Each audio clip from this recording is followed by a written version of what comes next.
for January 18th work session. Please silence and shut off your cell phones and join me in the pledge. Commissioner Williams, will you lead us, please?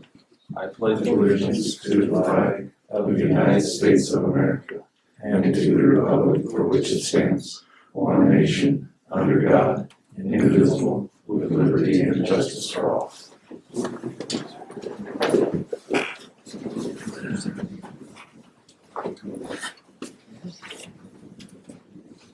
Good morning.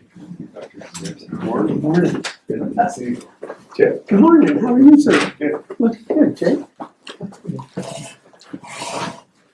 Good morning.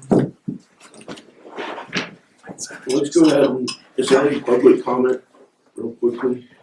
Ken, did you wanna? I'll hold till tomorrow and have a run of the comment.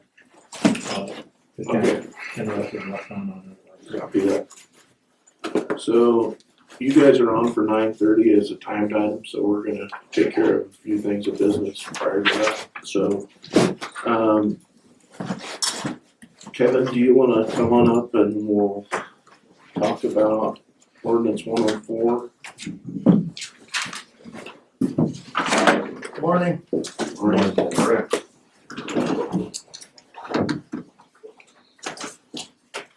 I didn't actually print the ordinance out, did you?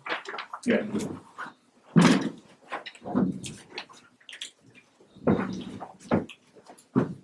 Ordinance 104 is our ATV off-road, on-road ordinance. I guess I'll just start, for discussion's sake on this ordinance. There's been some, I don't wanna say concern, but some interest in allowing more use on the closed routes of this ordinance.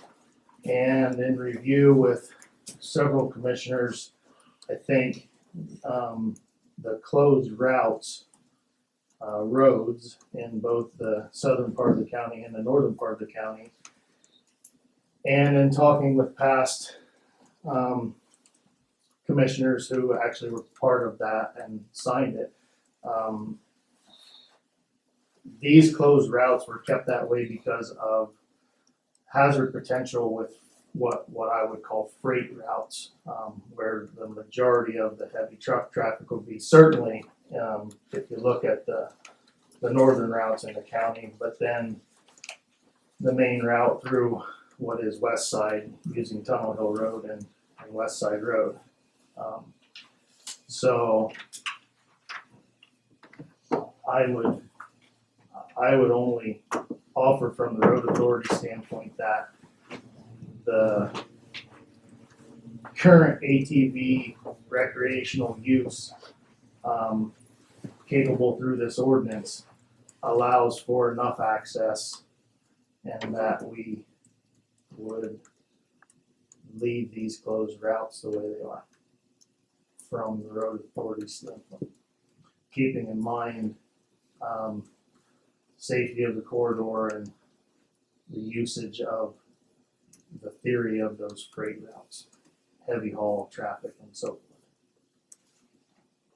And so, Kevin, just to let the public know that it's only affecting the recreational vehicles or ATVs, that it's not the farm ranch users on their ATVs. 104 allows for farm use, correct? Yeah, I was trying to see if it was specifically listed here in one of these sections, It but may be under exemptions. the exemptions of what the, similar to a tractor with slow moving vehicle. And I thought it was in here. It is. So it, from that standpoint, we're not constricting agricultural use. That's what we're talking about. Mark, if I can add, due to my recollection, what you just said is correct. Typical agricultural use this itself. It was mostly for the increase in recreational activity. Thank you.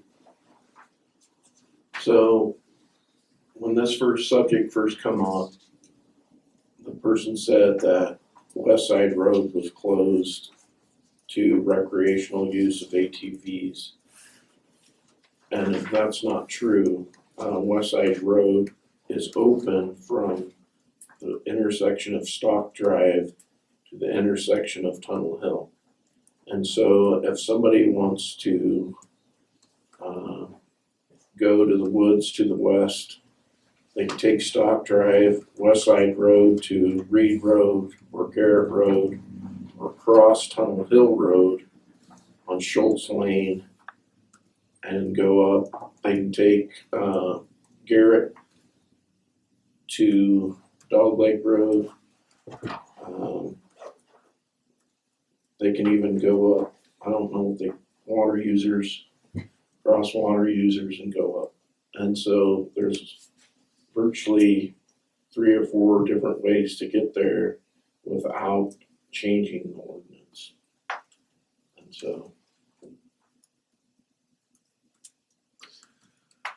The only thing is if you live on West Side Road, then you're technically not supposed to drive it. but if you live on West Side Road, you'd be exempt on the ranch side, correct? Correct. And so, There's also, you look at it, there's also, if you come out of Forest Road 4020, which is which one? by Evans is there. Oh, Horseshoe Meadow. You hit a dead end on West Side Road, where you have to make a choice there. So, but other than that, yes, you're correct. There are options fully available for ATVs other than 4020. So, do you wanna open it from Horseshoe to Fenimore? We can, or, It gives legal access then to where people aren't having to break the law, the rule, where there is an option. Nobody's pressing me for that. It was more from town to the Dog Lake, Drew's Reservoir is what the original was. So I'm not being pressed about the 4020 road, other than they were hoping to have it opened up from the intersection of West Side and Tunnel Hill to the Dog Lake Lane, which in this case doesn't make a lot of sense when you can get Schultz Lane and Inhill or Garrett? or Garrett.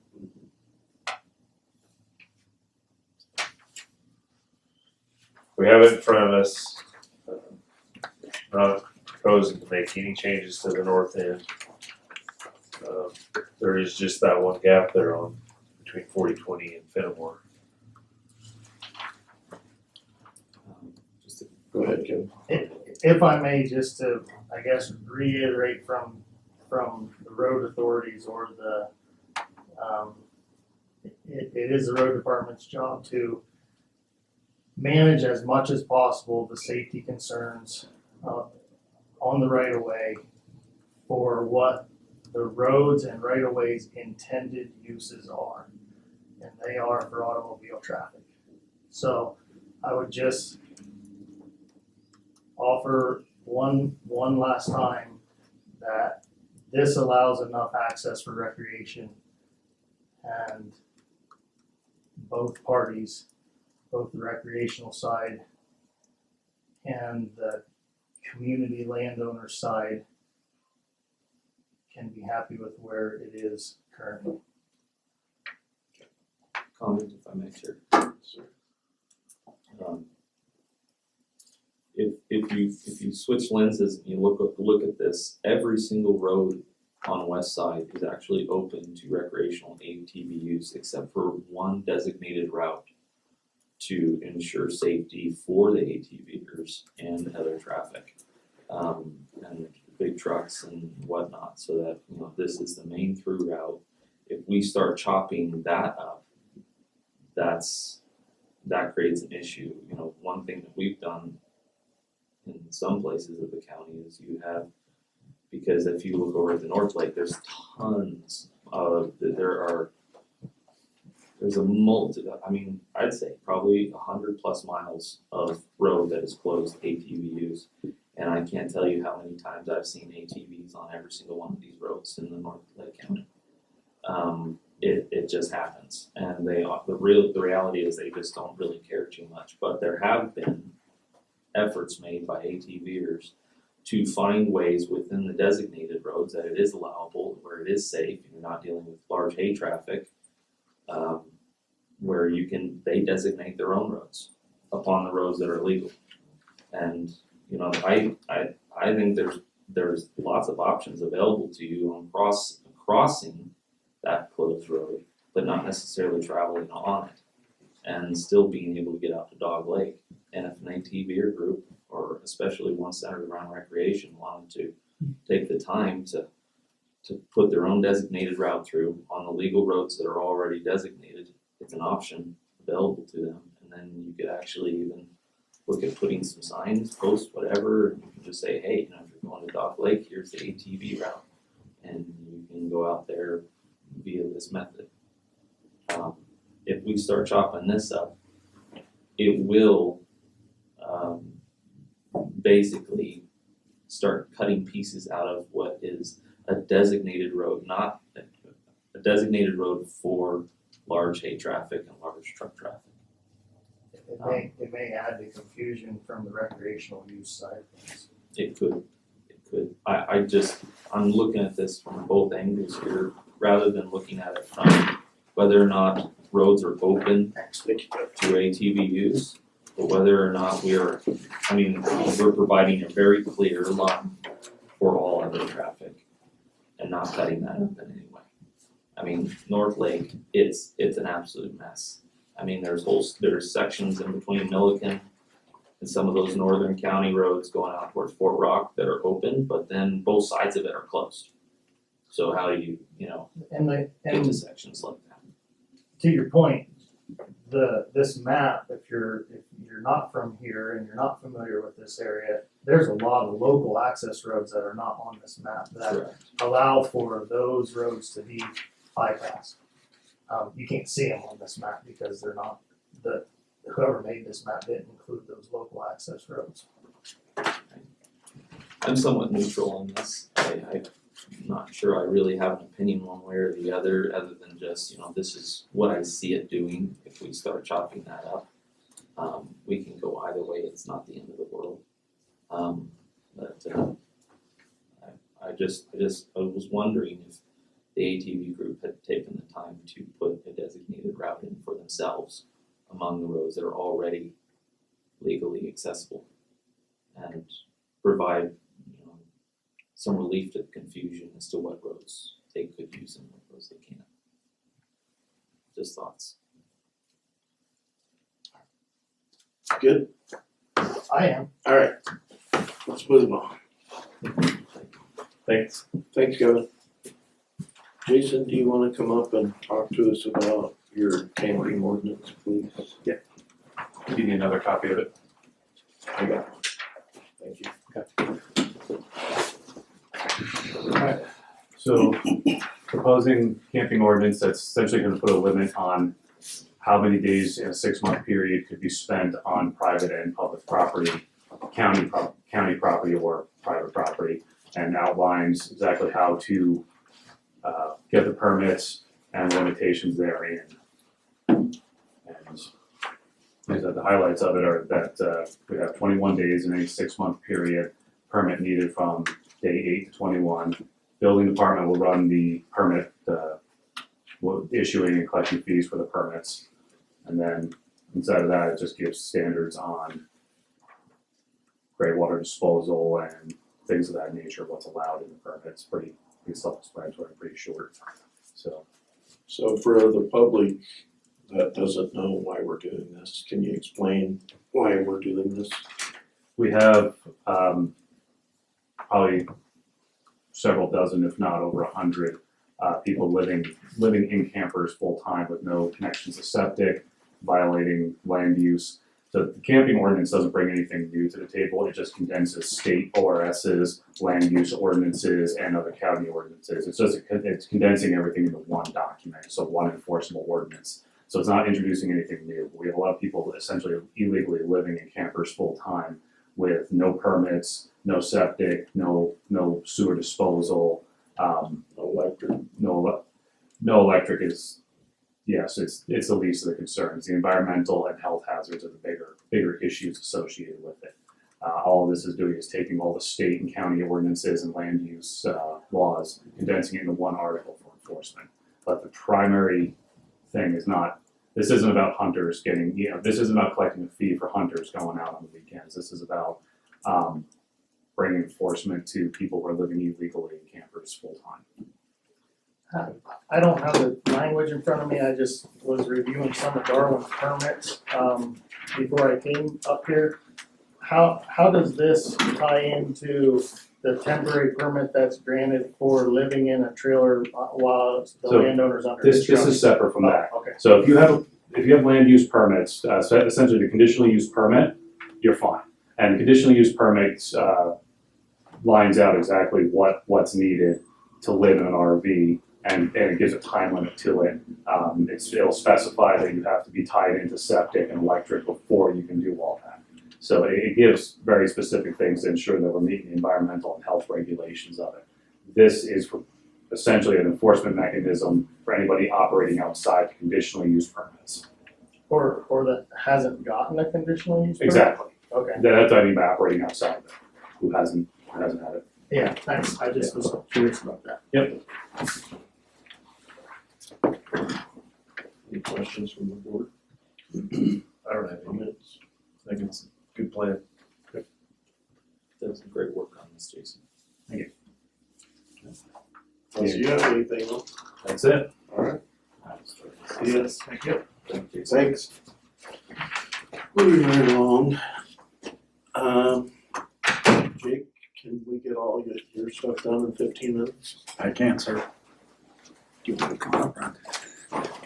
First, I'd like to introduce, I'm going to talk about the contract with Southern Cascade Behavioral Health. I'd like to introduce Ryan Cavendish to the board. He is the owner of Southern Cascade Behavioral Health. I asked him. I'm gonna interrupt you real quickly.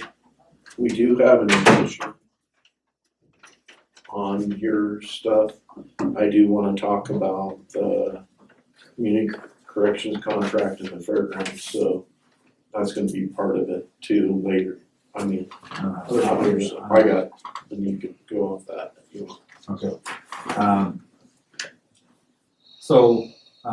Back in July, we received our notice from Tara Jones, Family Counseling Solutions, that she was gonna sever her contract with us, not because of business-related issues. She's busy doing other things and still trying to hold on to private business, and COVID really put some complications on her. So with that said, we've been operating without a therapist. I was given contact for Mr. Cavendish, reached out to him, we met a couple months ago and started the contract process. He's gone through and signed that contract, and what it allows for under both of them, I can talk about both of them.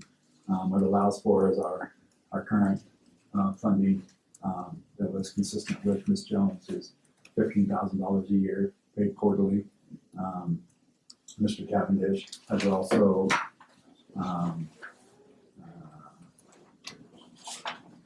will also be charging the clients a small sum on top of the contract. The contract is more or less to have our therapist available, have those services available, and help offset those costs associated that would normally be handed down to our clients.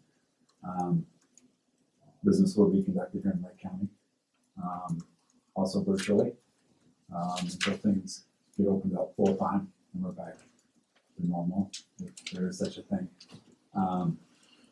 So that'll be both our sex offender treatment program and our battery intervention program. It's $15,000 a piece.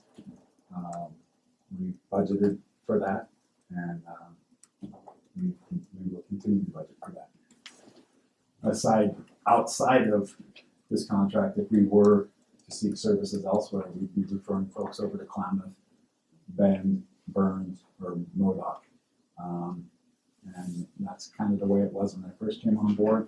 We were just starting to get those services back to Lake County. And I think it's important that we maintain our services here locally for our local population, as opposed to farming them out to other counties, because during the winter months, we run into transportation related issues. And generally speaking, we run into transportation related issues anyway. Mr. Cavendish plans on serving the North Lake. We have room up there for them in our office, and then also down here in our conference room. So we have space available. And we have the technology available too. So do you live here in Lakeview? Or? I live in Klamath. So how often will you come over then? We come over once a week and then we can do it virtually. We provide services in Jackson County the same way now, and we have been for over a year. And it's worked really well. Kind of a hybrid program. So both virtually and in person. I'll do that. Sounds like potentially a good partnership for the long-term future. Yeah, the good thing is that we kind of ran out the bugs with Jackson County, so we did a pilot project with them and got to work it through. And so we have a good steady base now to go ahead and work it through to Lake County. So, What have you learned through that contract? honestly, learned that by working telehealth, we get a lot bigger engagement rate. People are able to show. They are in the comfort of their own home, and so they're showing up. They don't have to drive anywhere, and they're completing the program, and they're doing much better. It's over a 30% increase in engagement rate completion. That's awesome. Yeah. So you probably don't have as many no-shows then. Yeah, not at all. Yeah, and it increases communication with the probation office. Now, is that just a phone call or is that a No, Zoom call? Or? yeah, it's just like Zoom, and Okay. then we can do groups in Zoom, so it's really cool. And they can present their homework through a Zoom format. Gotcha. And so it's just like being in the room. Excellent. Yeah. Sounds like a great deal. Yeah, it's pretty neat. Any more on that?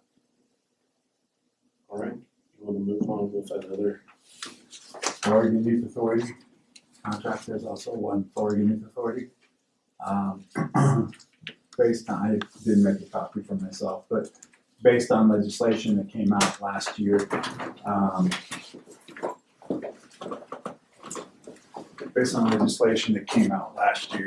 the Senate Bill 575 contains new requirements for expungements and expunsions of juvenile records. Senate Bill 575 without financial impact. Historically, if you wanted your record expunged from the juvenile system, you got yourself an attorney, filled out the paperwork, you went to court, hashed it out, done deal. Now it's an automatic deal. And it's to limit the financial impact and the confusion on the folks that were on juvenile supervision at one time. And there's certain cases that aren't eligible for expungement, and that'll never change. But because there was a huge financial impact, not just to Lake County, but all counties in this automatic process, because it's a long, drawn-out process that has to be done in 90 days. Senate Bill 575 came attached with some funding. So our share of funding for 2 years is up to, we don't get the money until we start doing the expungement. So we get paid $206.15 per expungement, up to $6,596.80 for the 2 year biennium, which is July 1, 21 through June 30, 23. So it's just something we're gonna have to do based on Senate Bill 575.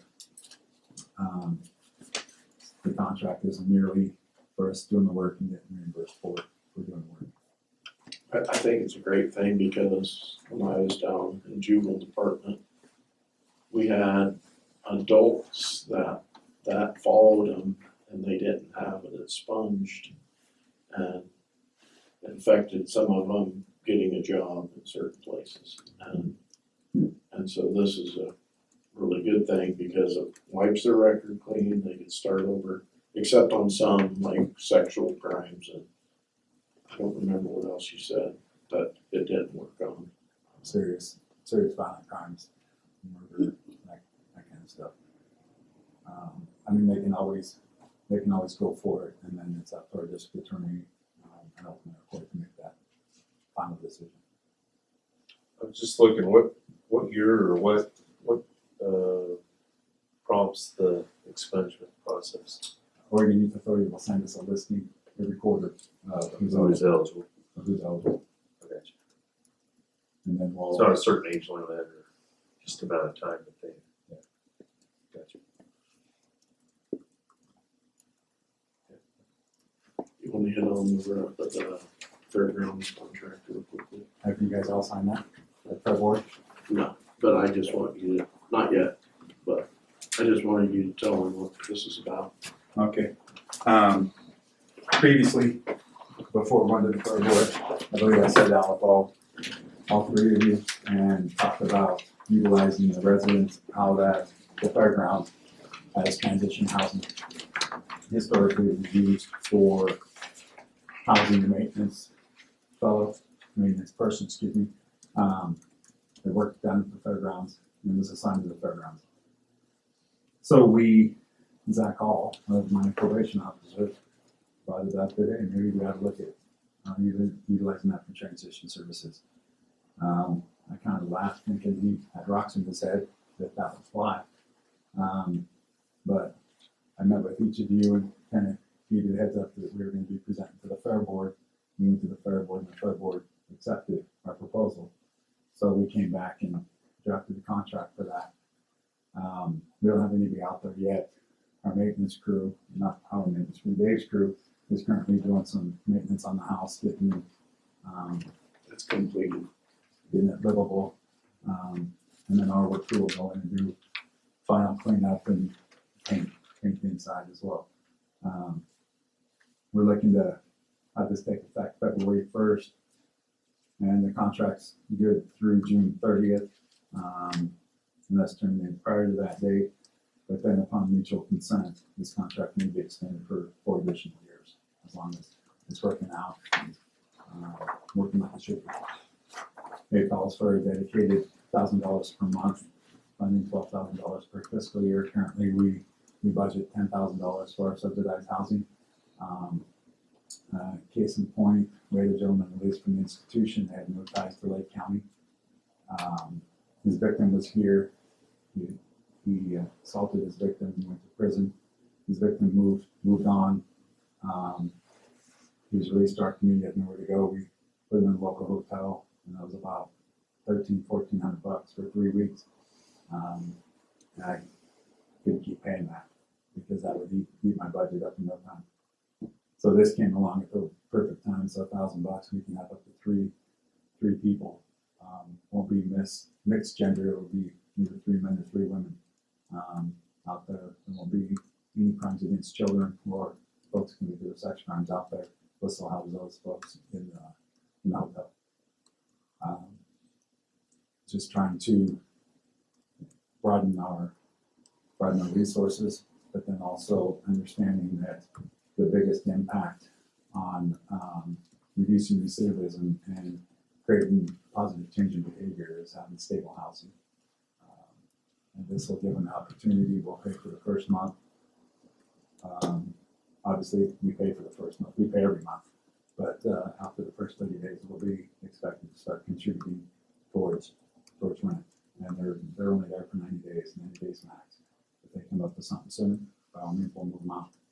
But they're good for 90 days. In the last 60 days, they're expected to have a job and pay a portion of their rent.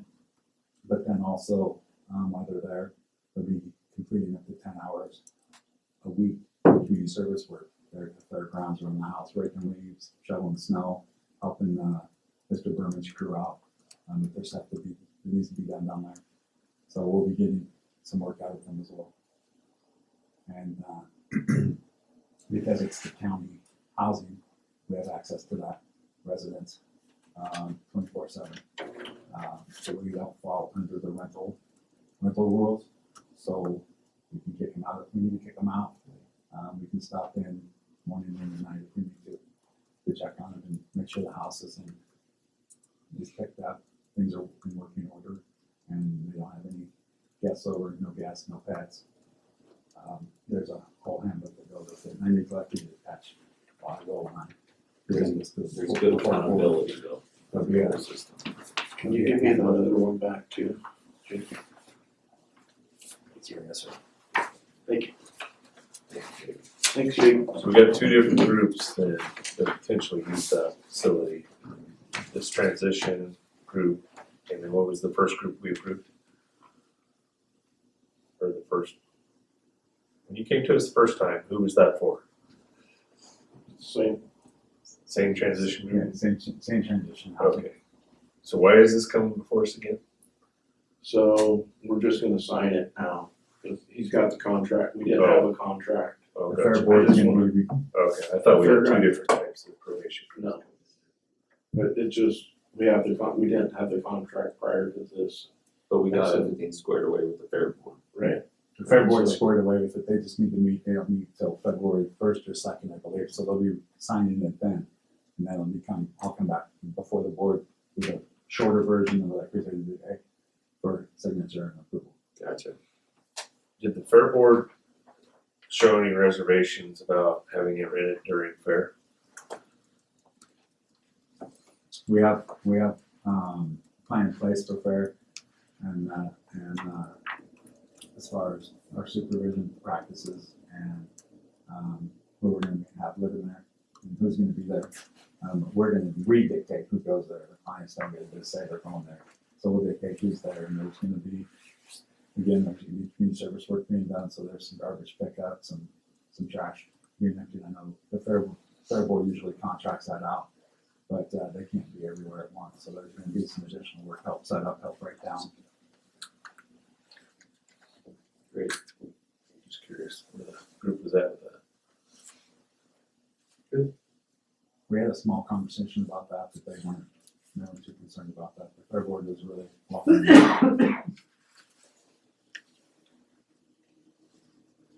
And if it causes problems and there are problems,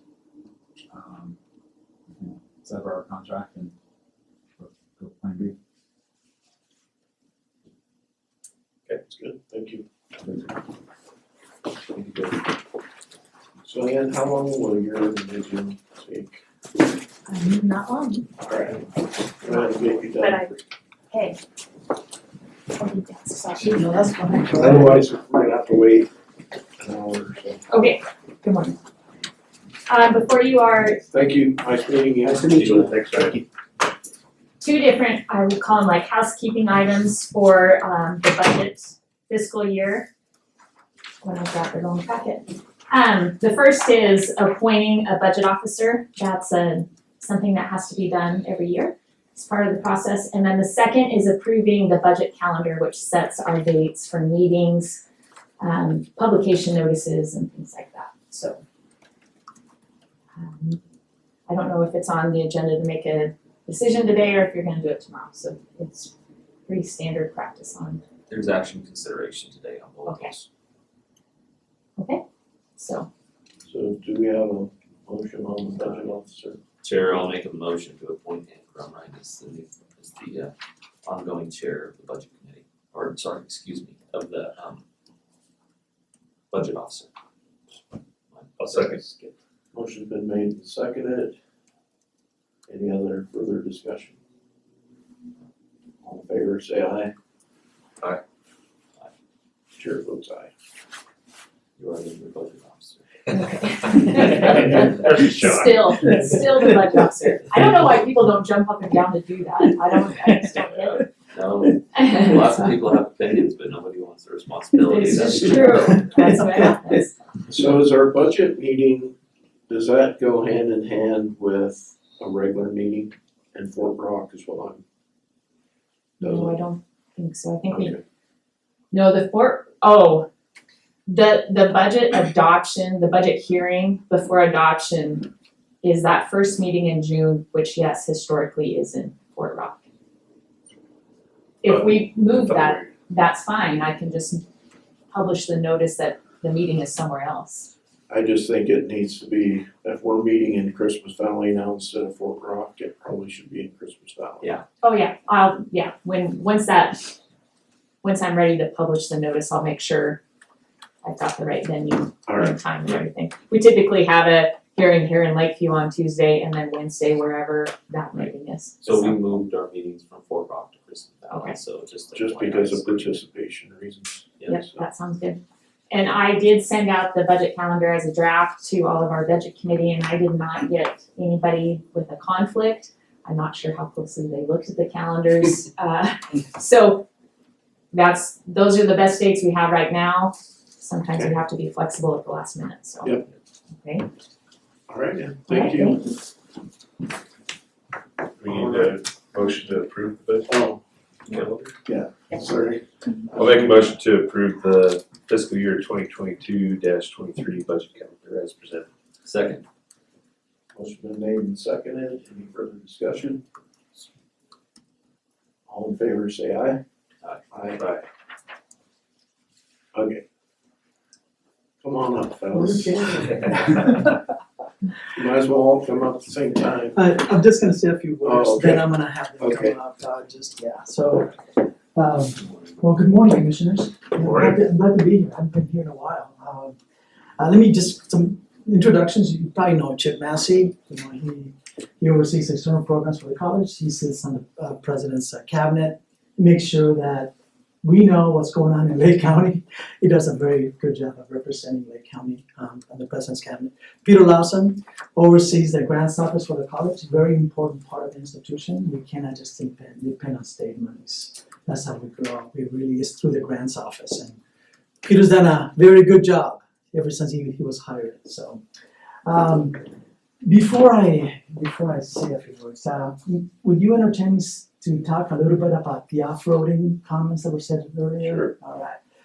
I'm an avid motorcyclist. Yes, I clean up well. My passion, I do have the Milwaukee bike, but my passion is off-road. There are a couple of trails that are known.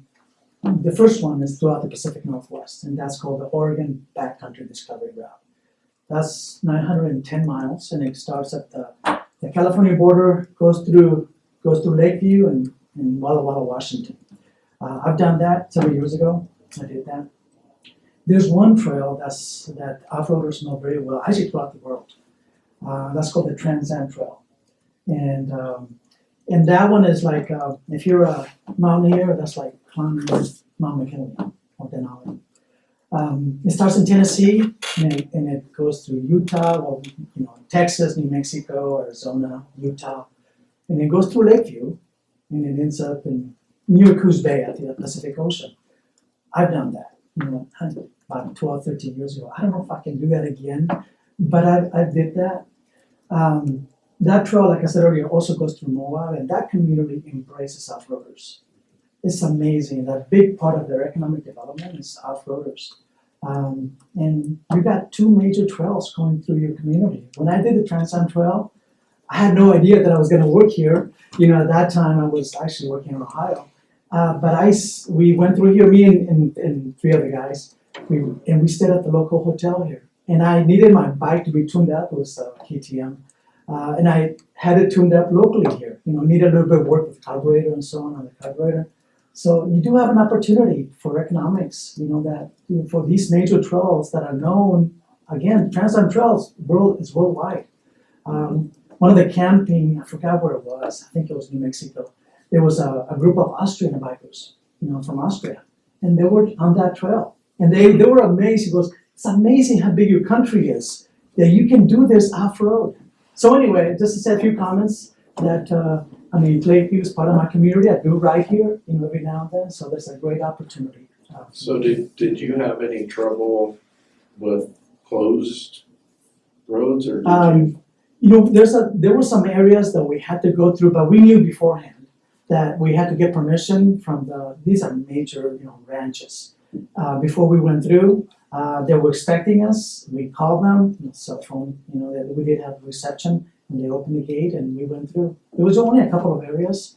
The rest is public lands. We went through. It's amazing, including lake when we went through here. So again, Moab definitely takes advantage of off-roaders with their economic development, so great opportunity, for Lake to do the same.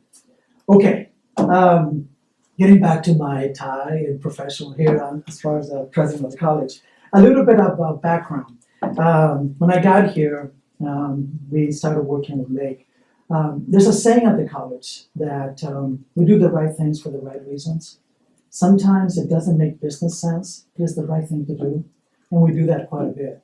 So when we started working with Lake about 10 years ago, it didn't make sense because we had to subsidize it.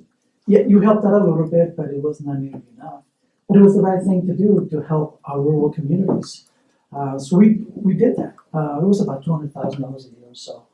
But it was the right thing to do. And then we worked with the ILC, if I remember correctly. We really worked with PSU. It was under the Governor's Oregon Solutions Project. It was a professor from PSU that we worked with, and we really got going on that. We wrote some major grants, technology. We served ILC. We served the school district, beaming courses directly from the college to the school district. We paid for a couple of personnel that were at the ILC. You probably are aware. We were doing fine until COVID hit. Then we had a financial hit at the college. I did, the community, Klamath is a taxing district, started questioning my decisions to be here when Lake is not a taxing district, including some board members. So we did have to pull out. We did have to pull out what we were doing at the ALC. Now we still are here. We still are helping. So presently, again, in Chippewa, and Peter will go through this here in a minute.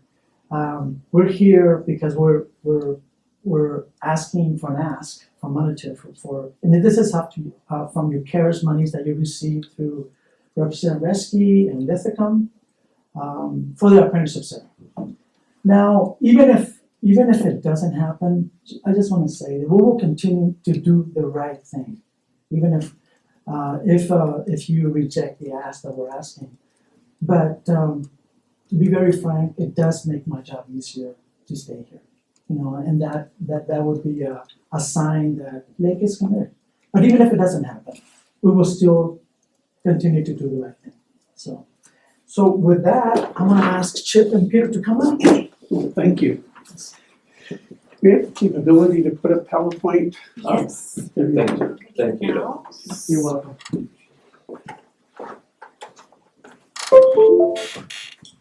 Oh, I meant to switch this. Thank you, Peter. I don't want to steal yours. Good to be here. Sure. That's for your own reference, sir.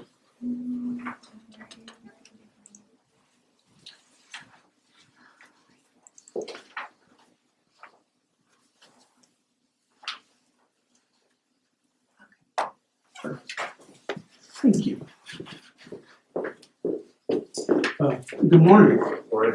I also feel like it's been a long time since I've been here. I'm glad that we're finally getting back on the road and not having to keep all of this up. So really appreciate being here today, particularly and on the subject that we're going to be talking about. Let me make sure.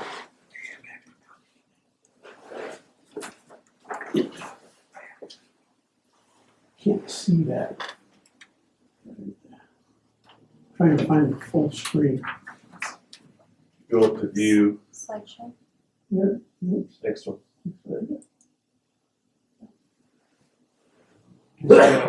Or mine. A little stronger. Yeah.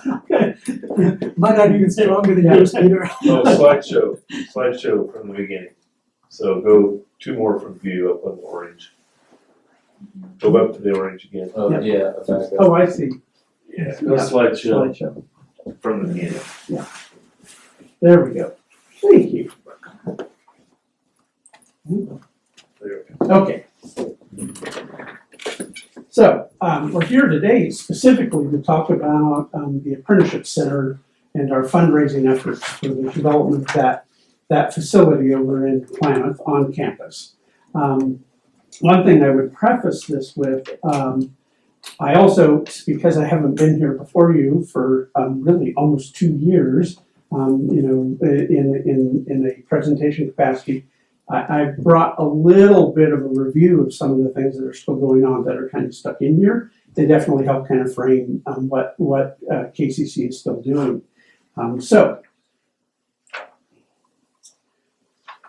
As Dr. Gutierrez mentioned, due to the pandemic and budget concerns, we really ended up focusing on KCC district taxpayers, and the ILC and our out-of-district contracting essentially went away. There was a little kerfuffle around all of that, and I feel like we finally worked through all of that, and we're getting much closer to a service level that is going to be supportive of the community. One thing I will say, we've recently gotten news again that our budget woes are not necessarily going away. That just generally across the state, enrollment in community colleges has been down. That's going to have an impact because we all share the big pool of money. So we don't know what those budget concerns are going to be going forward specifically, but we know we will have some impact again, and we're going to be working through those kinds of things and figuring out how to continue offering services in the area. We definitely refocused a little bit on partnership, and specifically around the Lake School District 7. We worked with Michael Carter, Tara Count, on representation, referral, trying to make sure that we're building the programming that students here in Lake County, and I say that broadly, Lake County, obviously the bulk of our students are Lakeview, but generally across the entire county, we're working on expanding the programming available through distance ed, through remote learning opportunities, hybrid opportunities. The Kcc Apprenticeship Center is really part of the long road to career technical instruction. We've been down this road on the non-credit side. We have registered apprenticeships, and so we feel like it's one of those things, just a continuation of services. And the idea is to expand our overall services in the region, particularly in Southern Oregon, but also, I must admit, the East Cascades region. We have some impacts in Medford, on the I-5 corridor, as well as we're sending our students into the workforce kind of across the state of Oregon. And then we're just about to start, and it's taken a little while to get here, and now that everybody's feeling a little more comfortable to travel, we have a date to finally start doing our kind of listening events around North Lake. So February 3rd, we're going to begin getting some information around what that community views as their needs and interests for us when they become part of our district, because the northern part of the county is going to become part of the district. So there's going to be a real focus on what's that and what's the difference with district services compared to out-of-district services, and what are we able to do based on the budgeting as we go forward. That's kind of a quick little review. I think we'll be time for questions. Yes, sir. Just for public knowledge, can you state what your name is? Oh, yes. And Sorry. Yeah. So Charles Massey, I'm the Executive Director of External Programs at Klamath Community College, but please call me Chip. and Peter Lawson, Director of Grants Resource. You would do the same? Yeah. Okay, let me just quickly. And Roberto Gutierrez, President of Klamath Community College. Thank you. You're welcome. So one of the things that we've really been focused on the last few years, and are certainly trying to increase and expand and improve, are dual credit class enrollment. So students who are in high school who are taking college credit courses at the same time. We have in this winter, and I used it again to compare. We were a little over 300 last winter, and when I say enrollments, that's individual class enrollments, could be duplicate students, but I was trying to give us a number that we could look at and compare. This year we have 236 students in dual class enrollments across the county. I must admit, North Lake is lagging a little bit right now. They haven't had the instructors, so they lost a couple of instructors over the last couple of years, and we're working on getting some folks certified there. I know Kelly Klein has been doing this. So we've had a little reduction in the number of dual credit students in North Lake. Throughout the winter term, again trying to give us some numbers we can look at, Right now, we are currently at 39 students taking distance education, mostly general ed subjects who are at a distance and studying remotely here. And we're on track, we think, to hit our 69, which would kind of match last year. We might even go over a little bit. There's a little more interest. There's been good support for the programming with Tara's referrals from the school district, so we're excited about that possibility too. We're looking to get restarted with the GED ESL. So we will have, actually, we're working closely with the school district here to offer the CASAS testing. And Peter reminded me I should probably know what the acronym CASAS stands for, and I do not. But it's the certified testing to place students in the GED programming. It's what the state requires us to do for the Title II funding that they provide the programming. But we will be having those tests here in the testing center at the school. And then we're hoping that we can model that in Northlake as well, but we would have that access for students once we get set up there. We are modeling the GED here for the moment on what we're doing in Chiloquin, which is a partnership with the public school there, the K-12 system, with any number of students. We actually don't have a limit right now. We have 6 students in Chiloquin who are attending GED classes through hybrid format, essentially Zoom, and interacting with their instructor. We also have an aide in the classroom that is provided by the county schools in Klamath to make sure that those students are staying on track and have questions answered and they're getting the help that they need. WIOA, the Workforce Innovation Opportunity Act support still goes on. Youth has been a big focus this last couple of years, both from DOL, the Department of Labor at the funding level, all the way through the state. There's a real interest, rural, underserved, low-income youth, getting them back to work. So we've been excited. There's been a little extra money coming our way. We've been able to put some of that on the ground here in Lake and have spent just about $38,000 in the last year, 2021 year, to help with work experience, tuition, and educational opportunities for at-risk students, youth students. And that's 18 to 24 essentially is the group that we're serving there. We also have begun to introduce some skilled trades programming here in Lakeview. It co-hosted by the school district by 14. And we're excited about that. We're planning on adding an industrial maintenance certification program, medical assistant, and pharmacy tech here. We actually have, and I think I have this number right, it's been moving quickly. On the pharmacy tech side, we have 6 high school students who are interested in taking pharmacy tech courses in their senior year, and we're working on placing them in local pharmacies to provide support once they reach 18 and are able to enter into the workforce.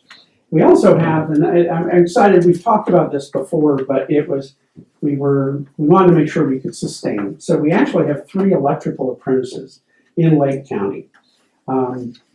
They are working side by side at Lake District Hospital, Collins Products, and Carl Tracy Electric.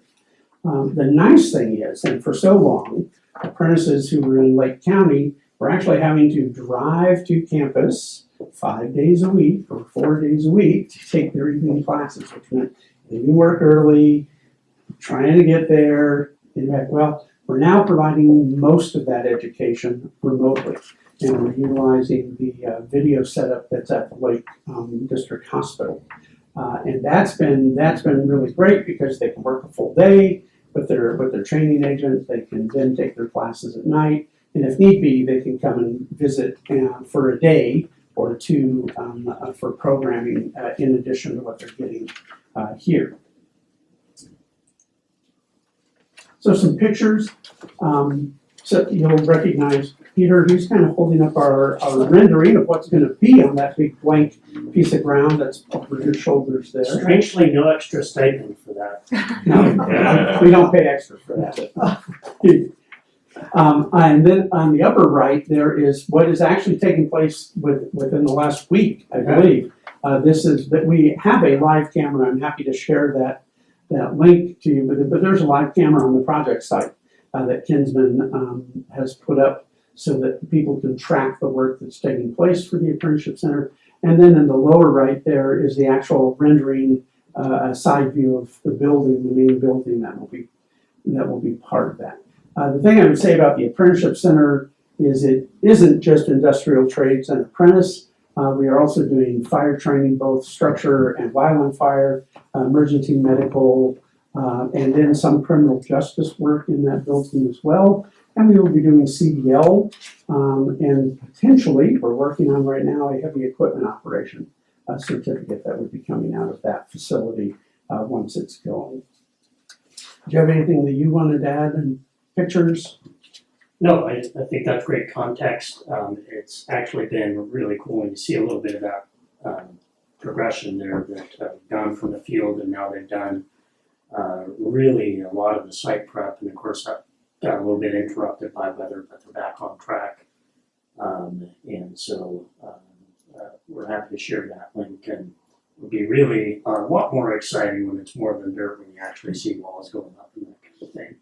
And then our understanding is that we'll have, now that we've secured the GC, which is Kinsman out of the Klamath area, and some other things, we should have an updated rendering that will be representative of some of the add-ins and some of the adjustments that they've made. So we're happy to bring that back around too, or send it along as we go. So the Apprenticeship Center, I'm not going to read this to you, you have it in front of you, but basically this is kind of the case for why we think it's important. And I would bring out very much, it's jobs related. There certainly is going to be a need for people in construction, in manufacturing, in the professional services, particularly emergency response services. There was a story in today's paper in Klamath about the fact that our own fire district is working with the same manpower that they've been working with for nearly 20 years, and they've had more than double the service calls in that time. And so we know that these are the kinds of jobs that are going. I will say, Dr. Gutierrez, I'm going to call you out here. Dr. Gutierrez has a vision of the Apprenticeship Center also playing host to a large-scale wildland fire academy. And we are working with the Forest Service right now. All of the details are not laid out, but having educational programming that will lead to bachelor's and above, and then real on-the-ground training that will put people into the seasonal firefighting work or long-term permanent firefighting work as we go as well. So we're excited about that. There's details coming, but we expect that we're going to be successful in moving that forward and being able to offer that in the next couple of years as part of the project there. Chip, if I could too, I would just say that from the grants perspective, we're also seeing a lot of interest and potential for investment in these kinds of projects and programs and workforce. And so that's been really exciting to be a part of. So we're seeing that interest from the current administration. We're seeing that from the governor's office. We're seeing that from a number of the funders, the foundations that we work with as well. And so it just speaks to potential and timing related to vision. So program delivery, we will continue doing the registered apprentices, electrician, plumber, millwrights. We have added just recently registered apprenticeships for carpentry, interior, exterior specialists, painting, cement masonry, drywall, and others as we come online. Looks like paint. Sorry, I mentioned painting. We have a couple of others that are in the works too to be added to the program for actual fully registered apprentices, which would lead to journeyman status. We also are building up our non-traditional apprenticeships and national certifications. The center is a big part of that, but definitely in construction and industrial trades. We feel like there's a real opportunity to move those forward on the educational and certification side, as opposed to being just registered apprentices, that we can actually put people in the field who are educated and have done some work and begin supporting our local contractors without going through the full 4-year registered apprenticeship program, in the hopes that we can be moving a little more quickly as we go. And then we talked a little bit about wildland fire and forest management, emergency response, and the heavy equipment and the commercial truck drivers. I will say anecdotally, the one program that we are actually struggling to keep up with is commercial driver's license. We have spoken with our instructor, so we contract the instruction to Ashland Trucking. They are very interested in bringing a class to Lakeview and then offering an actual on-site class. So we're working on some partnerships that would help us do that, and we're working on establishing a little extra equipment that would allow us to make that move. Fingers crossed that could happen in this next school year. But like I said, everything's kind of a work in progress, and getting everybody over here to do that will be an important part of what we're doing. Do you remember the placement rate? I do. Great question. So, Not granted at all. he was the guy. The thing I would say about the Cdl program placement, we're running anywhere from 8 to 12 students in each class. Each class right now is an 85% plus placement rate.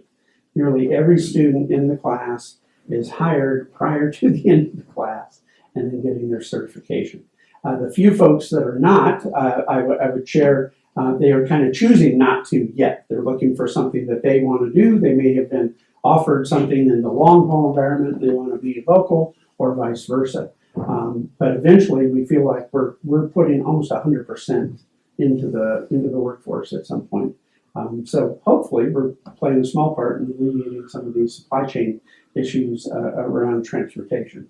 But very, very high levels of placement, and that's mostly involved because of our involvement of the transportation industry, who are coming in and talking to the students, meeting them, recruiting right out of the class, and that's been very, very, very successful as we've gone forward. Teacher, before you move on, just on the forest management piece, I made this presentation in another part of Oregon, and forest management curriculum means that sometimes we have to cut some trees down to save the forest. Now, there's some parts of Oregon that don't like that, but that is going to be part of the curriculum. And then what we want to do is have a fire training center for the Pacific Northwest. Now more than ever, we need that. What's happening, especially in Southern Oregon, you see why we need forest management. But I want to make it clear, what does forest management mean? That's what it means. Sometimes, to save the forest, we got to cut some trees down. And that will be embedded in the curriculum. We fully support that. Yeah, we wouldn't deliver this meeting. 110%. Yeah. So I just want, we, Kcc in the interest, and this is all around Apprenticeship Center and any expansion that we're doing, both capital and then also mobile, getting into the outlying areas. We do maintain a real commitment to minimize the impacts of local taxpayers. Honestly, if the local taxpayers have very much said, well, we're not really interested in voting to give you money to do this kind of stuff. So that's why Peter's job is so important, and I work very closely with him as we're trying to figure out how do we fund these kinds of things to expand programming. Currently, through a series of grants, which included the EDA, HEC, the Ford Family Foundation, and private contributions, we've secured about $8.5 million of the money, which has allowed us to start the construction, has essentially covered kind of the base construction costs. But we still have to get to about 10.5 and possibly even a little over that. But 10.5 gets us the building done, for the most part, a lot of the equipment in, but still leaving us some work to do around last mile equipment work. And it installs also the big fire tower, which is actually a piece of equipment for the purposes of the Apprenticeship Center. It's not actually part of the capital construction. The foundation base is, but the fire tower is going to be built by another company and set in place as a piece of equipment for the training. So that way we're not having to construct it here. So that becomes part of our equipment ask as we move forward. And I just offer the context that 10.5 and the distinction there is impacted, as I think many others are, by combination of the pandemic and now the supply chain and that kind of thing. So, we're we're navigating to that. We have every confidence we'll be there, but it's been challenging, just like it has for communities across the state of Michigan. The fire tower is 100% for structure, firefighting. Correct. The fire towers for structure Wildlife firefighting. is underneath fire tower. That's correct. That's correct. It is 100% for the. Now, I will say one thing that we have talked about and that we're already discussing within our curriculum. There is now this urban-rural fire interconnection with communities that are being overrun by fire. And so there will be some dual training that is taking place with wildland firefighters learning some structure fire and actual structure firefighters learning some rural or wildland fire. So there is, unfortunately, this crossover that's taking place where they're having to train people on both sides to be able to function in both environments because of the fast-moving fires that are kind of invading urban areas. I would just add to that, or correct you if I could. Unfortunately, I would say that would be. Unfortunately. Yeah. Well, fortunately, there is more training across the ways. Yeah. So yeah. So that is one of the things. It will serve two purposes, even on the wildland firefighting. Gotcha. Thank you. Okay, so the funding focus, and this is really kind of where the ask is. We're making this ask. We have made asks of Klamath County. We have made asks of some of the individual organizations that have been funded with dollars from representatives, and so really it's the CARES/HERF ARPA funding, kind of the one-time funding that is being made available to the communities. We're hoping that we can get you to consider $250,000, depending upon how that would come up. And it would really go to instructional equipment and technology. So it would be some of the hard-based equipment that would be in there. The technology, and the reason I think this is of interest, we are figuring out ways to begin delivering the CT or career technical education through technology. So our advanced manufacturing program is now doing a series of how-to videos that are then being discussed, but that allows students in remote areas and in distance education to actually begin work on the early part of their advanced manufacturing certificate or degree. We're finding that we're able to do this in a lot of areas right now. Our certified medical assistant programming is almost entirely online until you get down to the practical experiences. We do still run some hybrid classes because there are still students who are interested in that, but our goal is to make sure that we can offer it to people in the outlying areas as well. It's going to be a little more work around wildland and structured firefighting, but there is discussion about how that would be taking place. And then we have found ways to already do the registered apprenticeships with some distance education. And like I said, in the electrical world, the bulk of it right now, the educational part of it, is being done through remote means. So the idea would be that the monies that you would provide through this would be really focused on technology to make sure that we're serving the citizens in your communities and offering things that give them access, in addition to periodically having to come to campus and having really great equipment to work on as they're going through the practical side of their training.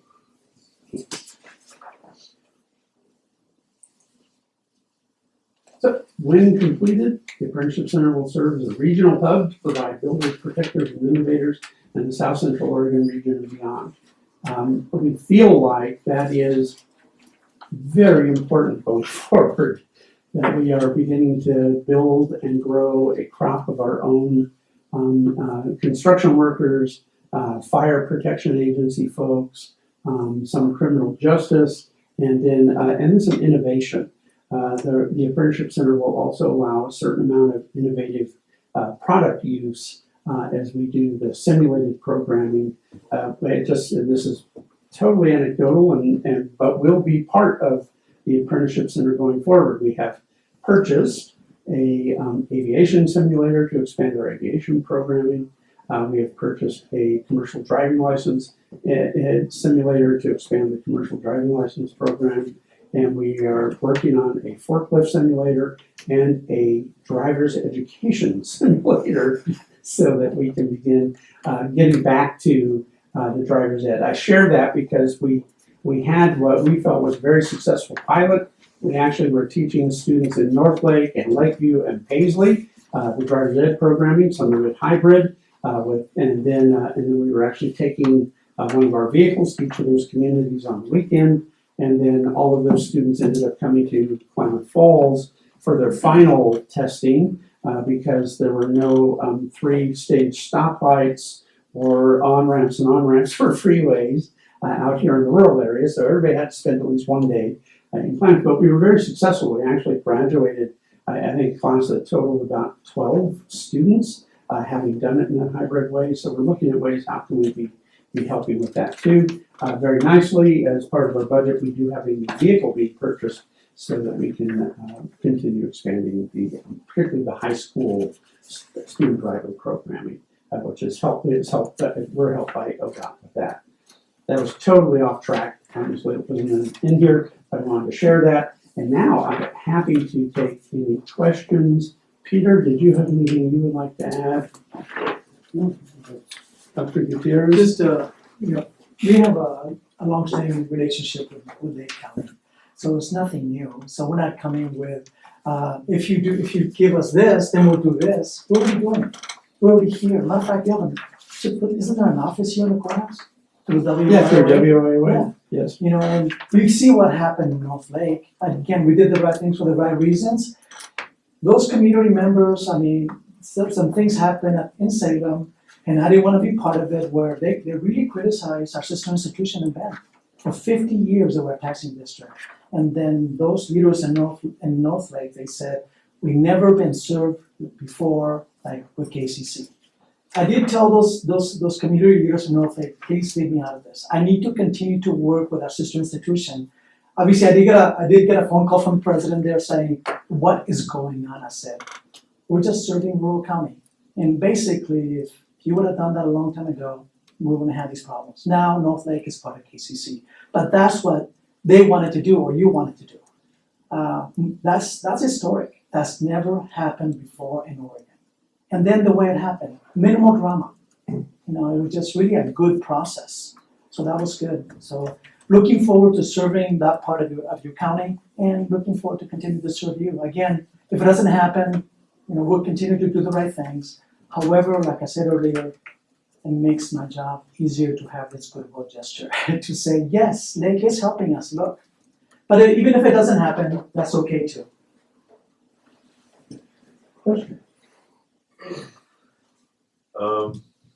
We got two things going on, as you guys know. Like North Lake County is a taxing district. Correct. And then the South County is not. Correct. And we're gonna be meeting on February 3rd in North Lake County to talk about the programs that we want to get established with Kcc on the north end to benefit everybody that wants to participate, correct? Correct. So that's being developed. You're working with the school here locally on the south end. And is anything in Paisley? No, but we'll be part of this outreach. But we're not saying it that way. We're still doing dual credit, and we're still offering other kinds of programming, including some hybrid programming. But they've had a similar issue as North Lake and even Lakeview, is kind of coordinating the synchronous delivery of the classrooms through Kcc has proven a little challenging. So we're having to restructure and figure out what are some of these other ways that we can do that. So working with Paisley on that. So my understanding is you're going to be meeting with the school district as well to talk to them. Yep. I know, because I'm also a school board member Yes. for Lake County School District 7, that we've been having trouble getting out of the starting gates with the program with Kcc on the south end. What are we offering on the south end currently? So I'm not sure what you mean by trouble getting things started. Is that specific? Well, I don't feel like we have a firm commitment from Kcc about what we're doing on the south end? Is that because of lack of funding, or is that lack of students, or what?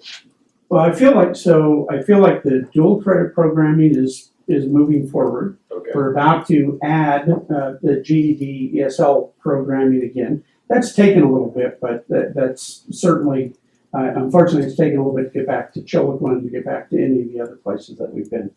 We have already begun adding the non-credit skills training programming, which is supported by WIOA, and we are seeing a stabilization of the distance education offerings.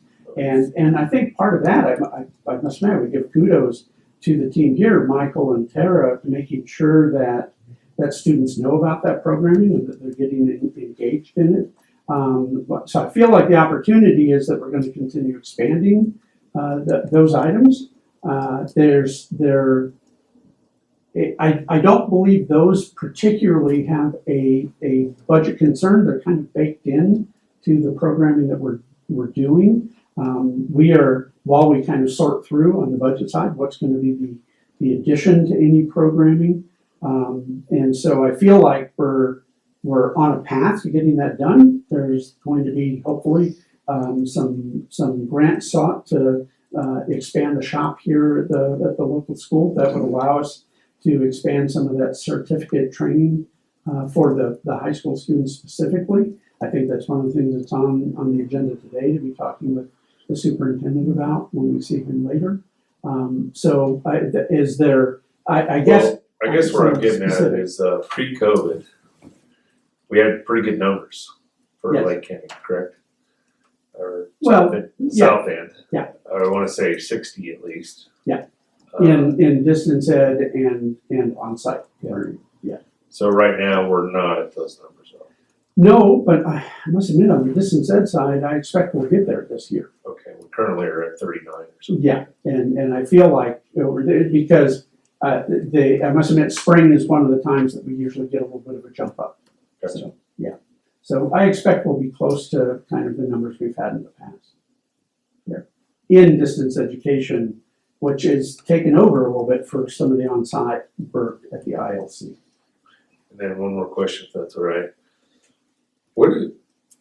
Explain the non-traditional apprenticeships again. What was that again? Okay, yeah, well, that's great. So traditional apprenticeship registered with BOLI or DOL and provides actual journeyman status, separate from union type apprenticeship programming. Non-traditional apprenticeship programming is education and work experience based. You're not registered with BOLI, but you have certifications to do the work for potential hiring. And that's an area. There are limits to the ability to match one student to one training agent in a registered apprenticeship. The rural communities struggle with that because we don't have that many journeymen in the field who are willing to take on an apprentice. And that's a 4-year commitment.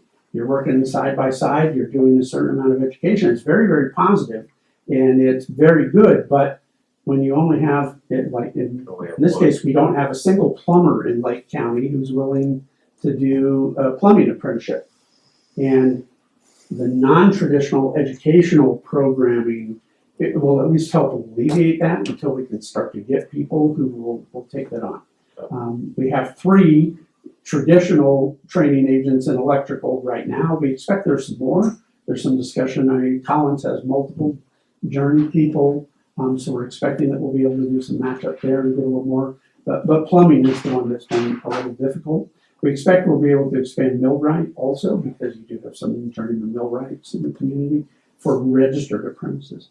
But we feel like the rural communities are not served as well by the registered apprenticeship programming, and that there needs to be kind of a non-traditional education-based, work experience-based program that we kind of refer to as small A apprenticeship or non-traditional apprenticeship.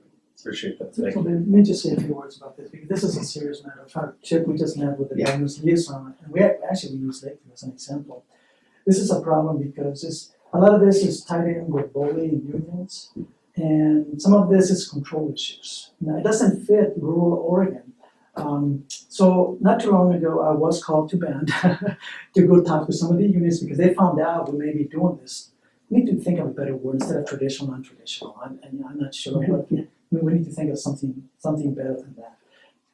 So my comment to them was, I want to work with you, but it doesn't fit rural areas. 1-to-1, it doesn't fit. And they said, well, it's boldly, it says a law. I said, well, that's all. Then if you're not willing to work with Kcc, then we will do it ourselves. This is so important, and they know me. They know I'm in business, and we have the authority under accreditation to do our own apprenticeships, and that's what we told the governor's liaison the other day. And it wasn't like a threat, but we will do this. Then the college will do it. We'll have our own apprenticeship centers. Our own apprentices with local high schools, because this is so important to start at the high school. Especially with some students, they only do well with hands-on. And matter of fact, that's how we really turn our high school dropout problem in Klamath, through some of these areas. So this is a little bit sensitive, but it is political, but we will do this. Hopefully we can work with Boley and get some changes. I know she was taking notes, she's probably gonna talk with Governor Brown about this.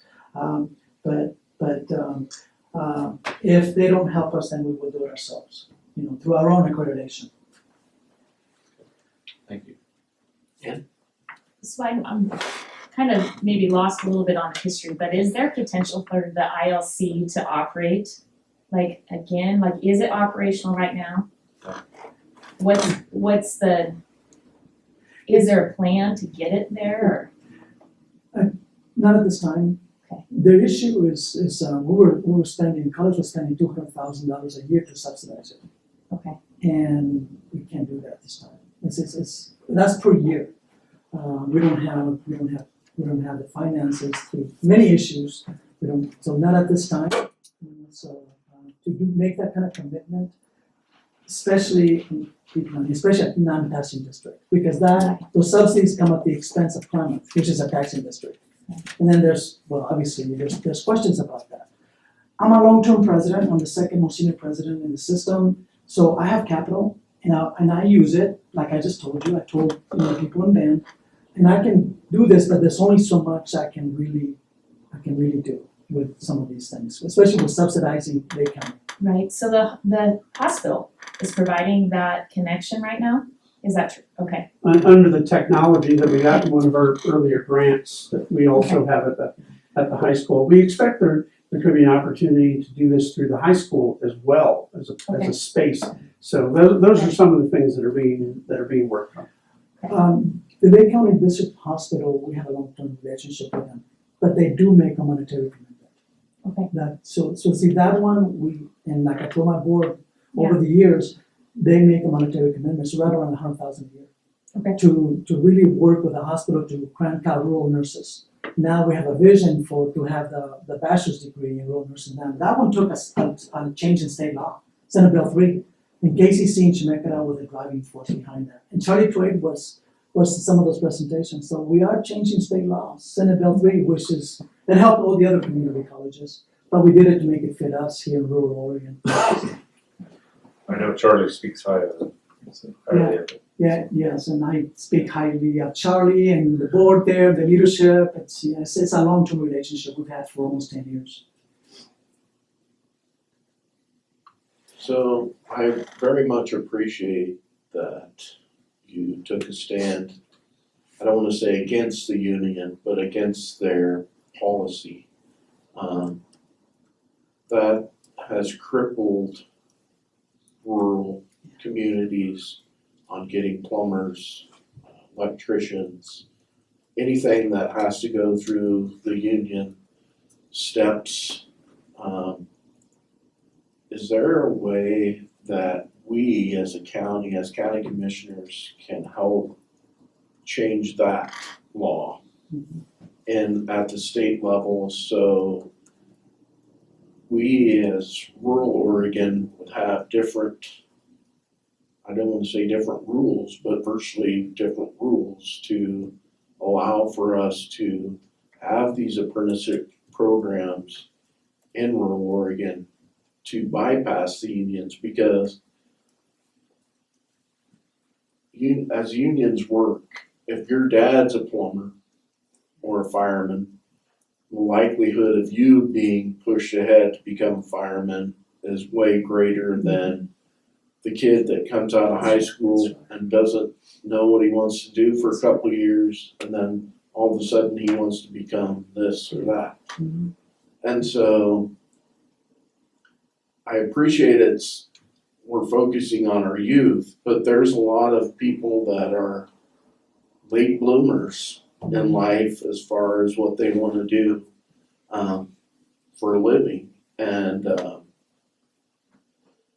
this program would help everyone, you know. And I'm sure you guys recognize that plumbers, electricians, and carpenters and such, they're making a lot more money than a lot of these guys that spent 8 or 10 years in college trying to get a degree. And we're pushing these degrees on people when we really need a dude to crawl under my house and fix a pipe, you know? And so, I appreciate that, and anything we can do to help you there, we would love to help. Absolutely. So is there a way, we're challenging some of the bully rules, that does take probably some law changes, the possibility of that. You know, a meeting last week, checked with Annette Levy, the governor's liaison. We asked about that. Now, she knows us, that if we need it, and we've done this before, we've done this with House Bill 2998, we changed this so that universities have to take some courses before that didn't happen, it became a state law. Senate Bill 3, we've done this before, so she knows that we will, if needed, we will do it, or we go to Plan B, we'll do it ourselves. So there may be some possibilities, just like when Charlie went to the state legislature with me to be proactive on Senate Bill 3. There may be some possibilities down the road, but we're not waiting around. Just like I told the union officials, I think this was about 3 years ago. When I told them, we want to work with you, like I said earlier, if not, we will do it ourselves. And I said, do not underestimate Kcc, we will do it. I have to say, and I shared this with the cabinet, that when I said that, if those union members had like AK-47s, I would be full of holes, right? I tell you, they gave me the look like, because they know we will do it, and I mean that, it's on the record, we will do this. We'll just find, we already talked about NCRC and other ways to do this. However, we prefer to work within the system, through bully, but I'm not holding my breath on that, because it's very political. This has happened before, in my opinion, sometimes this other part of Oregon is neglected, and I've said that before to state legislatures. So, but anyway, so then we'll keep you posted if that possibility to change some of the state law on bully. But again, I will not be holding my breath. We do have a Plan B, and we're starting to set the vision on that, because we've been having that discussion. What does apprenticeship mean to us, Chip? So we will be making a board presentation coming up. That's what it means to us, and it could be we do our own, but we're trying to work within the system. But if the system doesn't serve rural Oregon, then we'll work, through around the system, or whatever you want to call it. So just one other comment. So the elephant in the room is, I really felt like Kcc dropped the ball on us when it came to when COVID happened. I understand that we all didn't know what was going around, and we feel like we were just dumped. And when you're a redneck and somebody does that to you, it's hard to gain that trust back. And because we found out about it, this was prior to Commissioner Schulenberg coming on, we found out about it through the media. We didn't even find out about it through Kcc. And we just wish that you guys would have come to us and said, hey, we're in a tight spot. How can we fix this? Given us an opportunity to try to make things work around the problem. As we all know, we're gonna have to learn to live with COVID and whatever 100 types come out. And so, you know, if we're gonna make this work, we're gonna have to trust each other, and we're gonna have to regain that trust amongst ourselves. Your program, I love, we need it.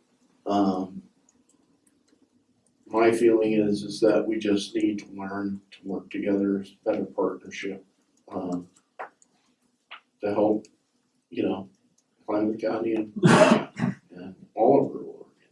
But I just wanted to throw that out there that, you know, it's still in my craw a little bit, and we need to talk our way through that and go from there. You wanna comment on that or no, or? Chip, you and I talked a little bit about that, thank you for stating that. There was some, there was some communication, I believe we had by a Zoom meeting. But, remember that, Chip? We did Yeah. discuss that, but could we have done better? Yes. More communication, yes, but I thought there was some communication, but maybe I'm in error, but we discussed it, Chip, was that about 2 years ago, whenever it happened? Yeah, just prior to, we were there, it was, but stated directly to you, that did not happen. And so I would say that was something that we missed, and I feel like, I agree, appreciate that, but we want to continue serving Lake County and Lakeview. Particularly, we are compelled to now serve North Lake, you know, as part of the district. I feel like there's gonna be some really, really good work that is taking place around all of that. And I would say, one of the things that we're gonna probably end up doing in the beginning in North Lake is kind of modeling the partnership that is in development at the school district here. How do we work together to make sure that we're referring and getting the education in the classroom? How do we do that? I appreciate the ILC question. And so, but what I want to say is one of the things that we did learn in COVID, there are some other ways to be delivering that high quality education, and we're getting better at it and we're improving that. It's not to say there shouldn't be a place for a student to go. And I feel like, you know, that's something we're going to have to kind of work together to figure out. I don't know what that looks like. We don't know what our budgeting is going to really be. Like I said, we got our own little scare just recently because the revenues are still kind of declining at the state level. And what does that mean for us? We don't know for sure. So appreciate it, and absolutely, I think we're ready. I don't want to put words into your mouth, sir, but I think we're ready to have that conversation and try and reestablish that trust and figure out how we do this, because it's too important for us not to. And I agree with you about the ILC. I mean, prior to COVID, it was really nice going down to the high school and seeing students of all ages in there. Because, you know, we don't always have that opportunity financially, or, you know, our community is very diverse as far as racially, socially, economically, and so it was very nice to have a place for students of all ages to go. But also see your, you know, my daughter is a perfect example. She works for Umpqua Health. They had an office in Roseburg. Prior to COVID, they had an expensive office building. They all work from home now. And then sold the office building. They figured they could be more productive working from home and found ways to be more productive working from home. And so it's just a matter of working all these things out, working a partnership between the county, our school districts, north and south and middle, and you guys. And, you know, we'll follow along, and the hospital. You we'll follow along with what they want to have done. And I just wanna make sure we're cohesive partners in the future. If you guys are in a tight spot on anything, let us know. I mean, you can call us up on the phone, email us, come over. And I hope the same goes for us. And so those are my concerns and my hopes, so. You guys have anything else? Yeah, just real briefly, hit a few things. Actually, one of them was pretty much what Ann brought up, was I wanted to bring in the ILC into this conversation. Chip, you and I, we've I had a lot can't of really conversations. hear you, James. Sorry, excuse me. You're not looking at me, you're calling stuff like that. Alright, he reads my lips a lot, so. What Ann brought up about the ILC, I wanted to make sure that came into this conversation, so it's really great, just the points that have been brought forward here. Chip, you and I have had a lot of conversations around this. One of my frustrations about not being able to get the ILC back was, okay, the budget, the numbers, it didn't work out, it wasn't appropriate, and I would agree it's not appropriate for Klamath County taxpayers to be subsidizing Lake County.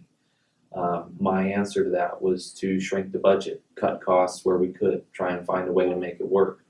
I even made a statement that I think that we would even be willing to entertain paying a larger amount in our out-of-district contract, because it was very minimal.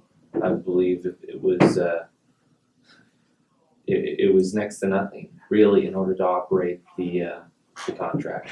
So we're willing to make that work. I think overall, in order to get back to what we all want, to have a more cohesive relationship with KCC, we need to have an out-of-district contract in place again. And it needs to make sense for both parties. There was a statement made by our college advisory committee member, I think it was actually Jack Thompson at the time, who said, if it's just a light bulb in a room that's on and a person, that was acceptable. But, just someone where students of all ages could go and speak with that person and make that contact and have someone to talk to and ask questions. And that was critical to them. And what we got from the advisory board on our end in Lake County, it was unanimous that that's what they wanted to see, is they wanted to get the ILC back. So just sharing that, a little bit on that. It's somewhere we need to move forward. Go ahead. Just to respond to what you just said, we'll definitely entertain that, because you are correct. The out of district contract was 25,000. Yes, That's what it was. it had the 25. potential of going up to 28 Yeah, if 20. necessary, but it's still. If we're gonna commit to the ILC again, it's gonna have to be much more than that.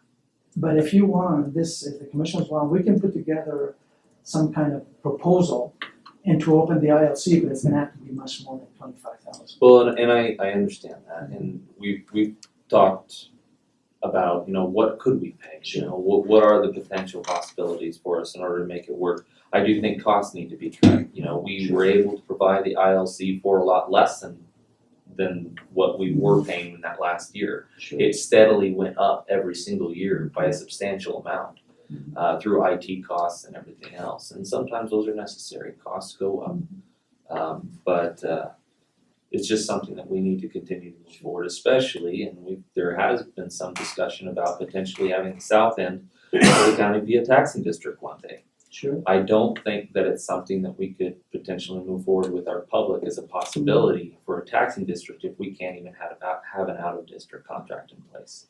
We need to show that we can actually work together and find a way to make things work. My second point, of course, is shifting up to the north end of the county. I think it would behoove us and everyone involved to have someone, a resident from the north end of the county, potentially on the board, and being represented, being that it is a tax district. I think there needs to be some representation and a voice from the north end. Bless you, Maurice. So I think that needs to be there. If there's another board position that needs to be made on your board, I think it's something that needs to happen. My thoughts, Sure. personally. Let me just respond real quickly to that too. There were some conversations about that. The board gave me direction that will not be entertained until the whole county is a taxing district. So then there will be it's on the record, there will be a representative from the county on the Kcc board, but not, I think there's 2,000 people in North Lake or something, maybe even less than that. Now, I can bring it up again, and say if that's a possibility to have North on the Kcc board, but they've already told me the whole county needs to be, this was several years ago, needs to be a taxing district.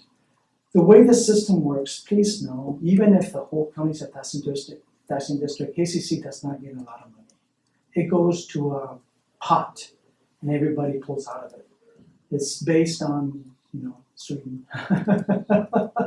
but it's just trying to do the right thing. So there isn't a lot of monetary incentive for Kcc. There's some, but not a lot.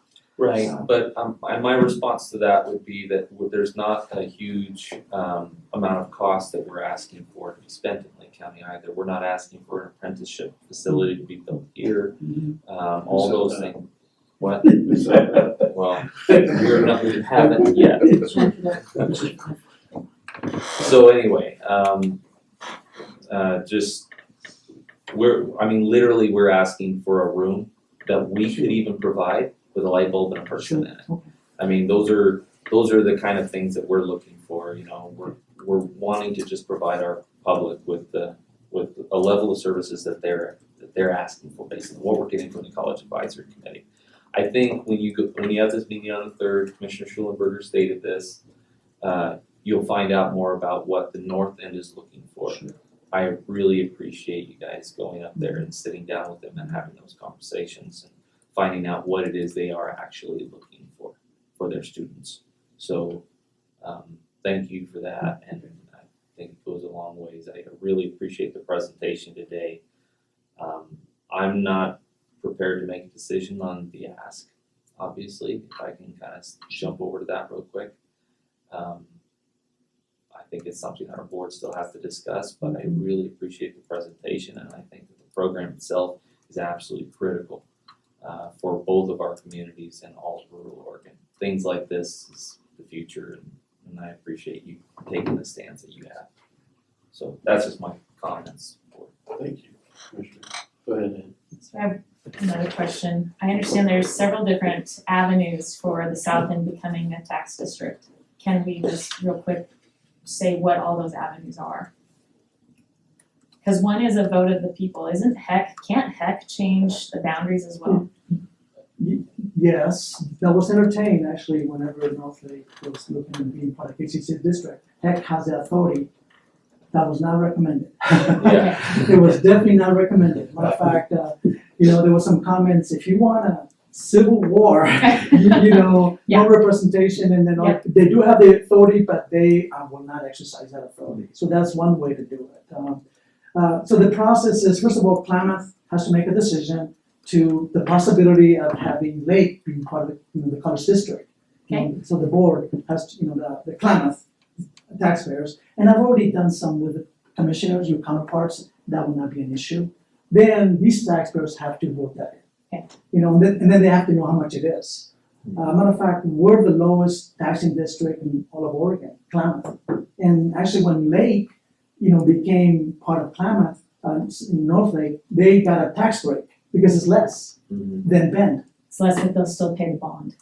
They'll still pay. They'll still pay the Yes. COCC bond. Yes, that's correct. Kcc has a different philosophy. We don't go after bonds. That's why we have a whole grants office to do some of that work. And Peter, you've done really well. We don't go after bonds, raising taxes. And so we do it differently. Yeah. Going after bonds, especially in some of the areas like the metro areas, it's easy. That's easy. The way Kcc does it is a lot more difficult. But I'm also a taxpayer and I want low taxes. Right. So I appreciate, the work that's being done here, that Peter does. That was made very clear on day one. That's right, and you've done well.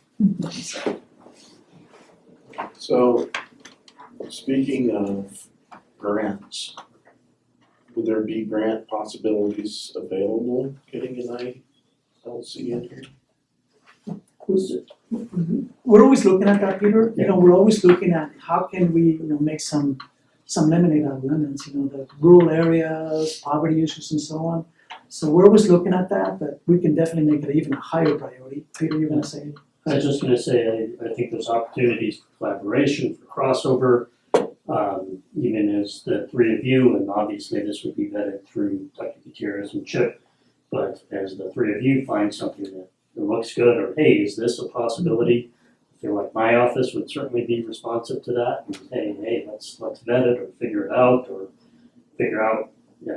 does this work, is this an avenue, or maybe this is something that might have possibilities down the road. But we wanna be open, receptive, and responsive to those kinds of things.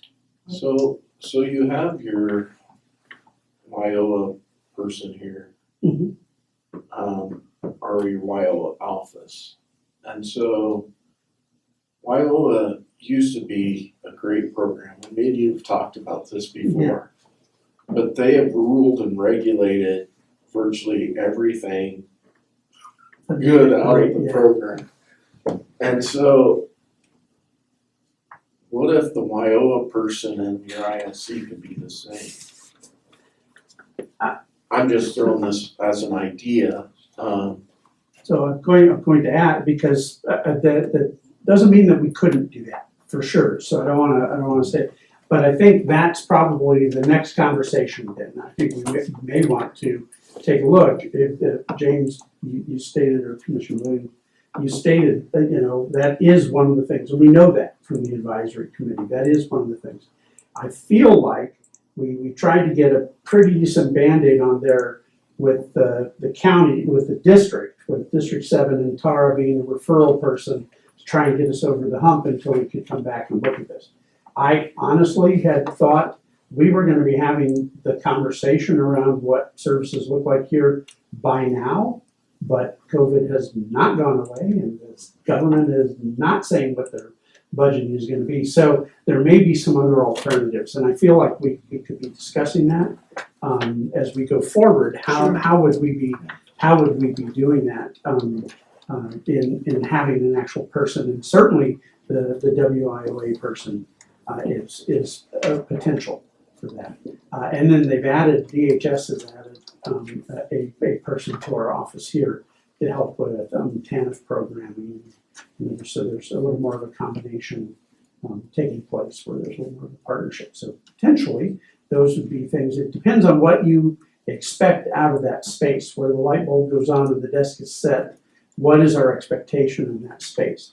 If it's educational, well, that takes on a little different. If it's just information based, that's something that could be discussed further, and we might find some creative ways to do that. But I'm not about to put the college on watching to have that discussion. Like I said earlier, we'll entertain, the possibility of putting together possibly a white paper. WOA, when we first got it several years ago, it was the first community college, pretty innovative, in the state to have WOA contract. Since then, my colleague in the Dalles said, how in the world did you do that? So we did work with her, and I believe they have the youth now, but they don't have the comprehensive WIA that we have.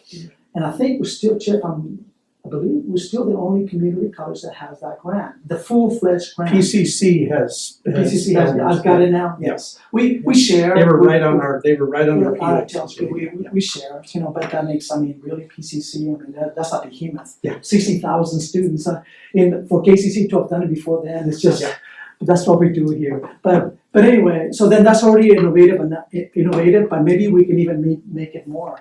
Putting together what you just said, that possibility. How do we have, so we serve you at the ILC, but it does require additional funding. So, and we'll see what that is. Be very, very efficient, including WIOA. And if I might, just one more contextual piece regarding grants. I think the thing in the bigger conversation, and again, deferring to my direct supervisor and his supervisor's supervisor, so we're clear, that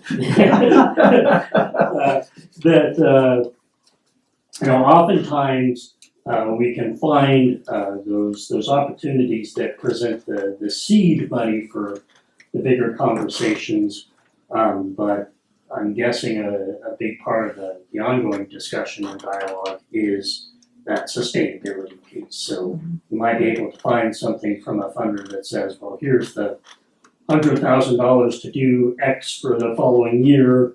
But then we also want to be thinking about what's the year after that look like and the year after that and so forth and so on. It's always the challenge with grants. Yeah, that's right. Well, we thank you guys so much for your Thank you for the presentation. opportunity. I'm looking forward to continuing the conversation. Us too. Also, I want to add that the context for me sitting to the side, it's not so much being, distant, as you've noticed Chip talks a lot with his hands. And so. My Italian heritage comes out, yes. You'll pay the price. Thank you so much. Thank you so much. Oh, yes, thank you. Yeah, there wasn't anything exciting on it. Talk to you guys soon. Thank you, well, definitely. That we can. See ya. Have a great day. Sharon, I'm sorry we went overboard. No problem, thank you. Long time no see, Sharon. Yeah. I resolved all the issues in the last hour, so we're done. Okay.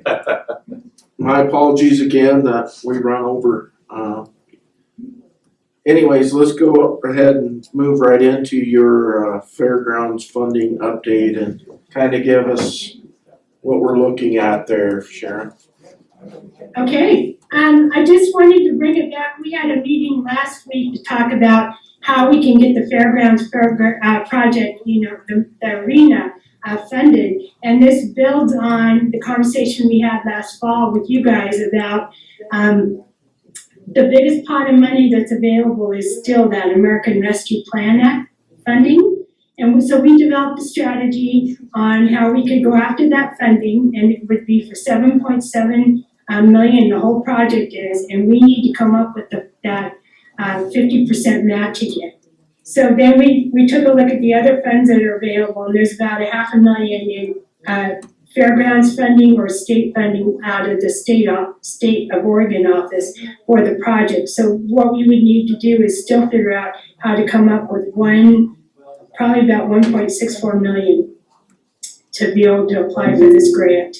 And what the outcome of that meeting is that could we use a loan for 1.64 million, and then while the project's going on, secure other private sector funding to reduce that loan debt. So that is where it's at right now. We have a meeting again on Thursday scheduled with the EDA program officer to further discuss this. So Is there any other questions? So that's you and I that are gonna be on that meeting with the EDA? Yes. Okay, and then you said that the Fairgrounds is getting $500,000 from Oregon Fair, but that's, actually we're getting about 264,000 around there. Right. Not a half. And then, right, well then you've got that other funding source, right? Right, and so, which I haven't secured with the board yet, we're gonna talk about it Oh, I'm today. sorry, I didn't mean to speak out of school. I No, apologize. that's fine. We're gonna talk about some of those things today, but I just wanna make clear that the OFA, or Oregon Fairs Association, had a $10 million pot. They previously were gonna use it and only give it to certain fairgrounds with the biggest need. But at the AOC conference, Oregon Fairs Association talked about splitting the $10 million up amongst all the fairgrounds, which would give us about 264,000 a piece. my ask from our board will be for another 250,000. That's where we're getting the $500,000. And so, but I haven't got to ask them that yet. Okay. I understand that. And then the other funding source that we had a conversation with on Thursday is actually with Oregon Parks and Recreation Department and their public their public sector granting program for outdoor recreation. And so it's a matter of whether the parts of the project align with that or not. That one's gonna be tough, as you noted in your write-up there. Because fairgrounds have specific funding through the state, the Park and Rec Department will fund things as long as it's not under the control of a fair board. Because the fair board gets direct funding from the state. So we've looked into that avenue before, and it takes a formal process for the fair board to actually give up some control of the land. Oh, which may not be worth it. And then they could apply for Oregon Park and Rec, RV facility money, those types of grants. I mean, it doesn't hurt to ask the question. They might be opening and broadening things up, but that was an issue we had ran into before, trying to use Oregon Park and Rec funding for that. Thank you for that clarification. That's good. The 1.6 from private foundations or private funding, are we, I mean, I get that we haven't even started the process yet, so we're just hopeful that we're going to be able to come up with that. Right, yes. And I would just caution the commissioners that what we're seeing trending with the private foundations, the big ones in Oregon, Northwest, all over the country, is initiative-based funding again, and it's specifically around rural, underserved communities, things like that. Capital projects are taking a lower priority. So who knows where that's gonna land.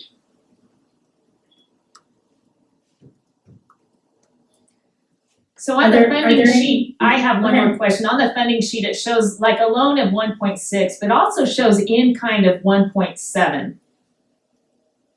Yes, and that what we, Mark and I and Ronnie talked about was a strategy of getting in-kind support to do a lot of the work that could be done by in-kind, whether that's the county, or a private sector provider. So like the dirt work, the paving. Yeah. So in-kind means we're not paying at all for it. They're donating that service in that time. Right. We'll provide, it's sweat equity virtually. Correct? Am I correct on that, Sharon? Yes, and just a point of clarification there. When we say we're not paying anything, you are. I mean, if you've got a county employee or a county excavator out there doing some of this in-kind work, there is a cost to the county. Absolutely. So the road department's using their own dollars to fund that if we're using them. Exactly. They're not billing the fairgrounds back for it. Right. Okay. That's another example. And this And is there's a all cost to the infant community, right? If stages, it's a I'm private telling you. sector electrician doing something or whatever. I mean, there's a cost for that. So they have that just. That's a big number. It's very big. Mm-hmm. But in your Go ahead. in your line of work, this is virtually, do we have any other grants that we can go after besides this? Not in 22 that I have been able to identify. I mean, the other opportunity that I reached out was the USDA facilities, and they basically just said that we qualify for a loan, not a grant. So you're in the same situation. So it's a matter of whether the risk of pursuing this grant, is worth it versus, just deferring the work altogether for another few years to see what happens with the funding world. This is Again, I'm sorry? this is going to be very competitive with EDA. My guess is yes, but they do have a lot of money. but one of the key things is the staff is recommending that we get this proposal in now versus, waiting 3 more months because they have to work through a long process before it can be recommended for approval. And so So Sharon, there, just for Go ahead. information, why are we going for the whole $8 million? Why are we hanging out there for half of it? because of the match, It requires. Be 3 point something. So were you Yeah, the gonna ask match us for requirement. 250 or 500? Okay. 3.9. Yeah. Melanie's got something. I just have a question. Can, worst case scenario, we don't raise all of the private sector funding. Can the Fair Board sustain that loan? That's something what we would have to talk about in the Fair Board meeting. Okay, I wasn't sure if they, Like I said, this is all infant steps, baby steps right now. We're trying to figure this out. And Right. this is our first actual board meeting, commissioner meeting discussing this, so. Let's say, best case scenario, we are approved for the grant. What's the timeline for execution and obligation of funds? I wanna say it's 3 years. And the project would have to be completed at the end of that 3 years? Yeah, with that window, yes. Mhm. So that gives time to secure Further. the further funding. Right. That's part of the thinking and the strategy. And then on the other hand, it also gives us more time to renegotiate the scope of work if needed, if we're able to reduce the cost even further, which, there's some sense that we can, that the costs are high because of when they were bid and by outsourced by a Portland, firm versus price costs now, although some could argue that with COVID. Sharon, correct me if I'm wrong, this was also based on Davis-Bacon wages? Yes, which we're thinking we know will be reduced. Which is twice as much labor. Mhm. cost. So the EDA funding itself won't dictate that it's Davis-Bacon wages? It's labor in kind, or it's whatever your community's paying. I can't remember the exact Oh. words. How did that, Yeah, how'd they word that? I don't know, I'd have to dig it out. All I know is it takes into account rural communities and that their situation is different than a metro area.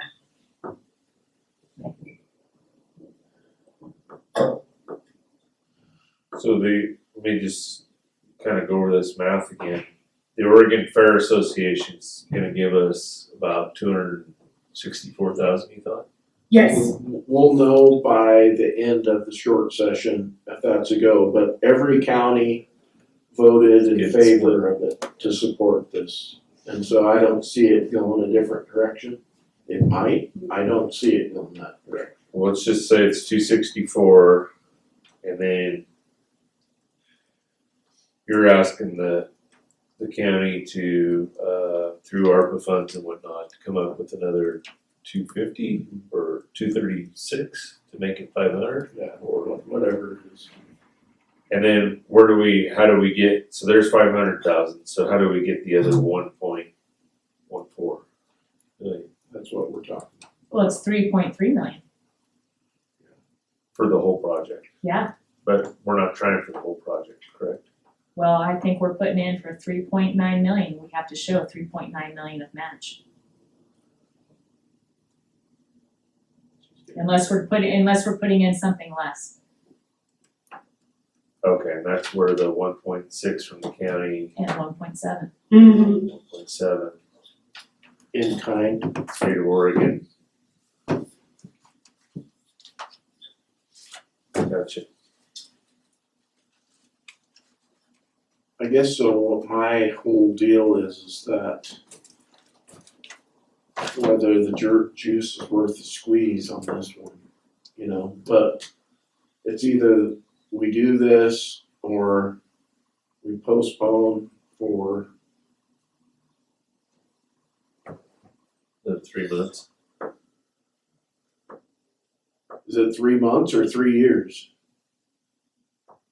On the funding opportunity? Yeah. 3 years. 3 years. Well, and then the other question is whether, this is the way I understand this, is this funding, will not be reoccurring unless you guys know something more than I do. Because it's a rescue plan, funding opportunity, but there can be something else in the future, we don't know. Historically, fairgrounds have been very hard to fund anyway. I mean, I guess we can't get it if we don't ask for it. Right. But there will be a significant amount of liability on the county without a lot of additional grant writing, fundraising. I mean, literally, the county will be on the hook for 50% of this, and that's the way, I guess that's what I'm saying. Worst case scenario is the county's on the hook for $3.8 million. And then we do all the work to reduce that risk or that skin in the game for this project, which I do think it will be heavily publicly supported. Whether we can come up with 3.8 million locally, I don't know. But then you've got other like Ford Family, Oregon Community Foundation, what's the Meyer Memorial? I think there's other sources that way, and we do need to start somewhere with an improvement project out there, so. Yeah. Just a word of clarification there, OCF has pretty much pulled the plug on capital, and so has a Meyer rate for 22. Okay, so they're funding youth programs, but not capital construction. Well, it's real dicey right now. People are trying, the funders are trying new initiatives, and we won't really know the outcomes of that and whether it's gonna work or not until, I'm guessing, the end of the year. Okay. Just a word of caution. So, and I did unveil our master plan at the gala. Had a very good response from the community members there. A lot of community members came up to me afterwards and say, we can have auctions, we can have different fundraising events. I think we can knock the heck out of that 4 million or 3.9 million, whatever we're on the hook for. Can we get it all? I don't know. It's just, but this is our starting point, and it's either we start or we continue to wait, and we've continued to wait it since 1940 when the original fairgrounds was built, as we see it today. And so, and you gotta look at this really long term as well. New indoor arena advocates for a lot more tourism in Lakeview, Lake County, more events, 12 months of the year versus just summertime events. Lot of additional use, doesn't even have to be livestock events, it can be other things, potentially that could be indoor. So it has that long-term potential to pay off long-term. But this is a big chunk to try to get off the schneid here and make that commitment, that leap of faith that we're gonna commit to this. well, one of the things that I brought up at the gala was, while Tanya and I were in Alaska this summer, there was "Let's Go Lydia" signs everywhere in Alaska. Well, we went fishing down in Whittier, which is kind of a sister city to Seward, which is where Lydia was born and raised. Lydia she won an Olympic gold medal in swimming, the first Alaskan to ever win any kind of medal in a swimming event. The city of Seward built a indoor swimming pool and created a champion.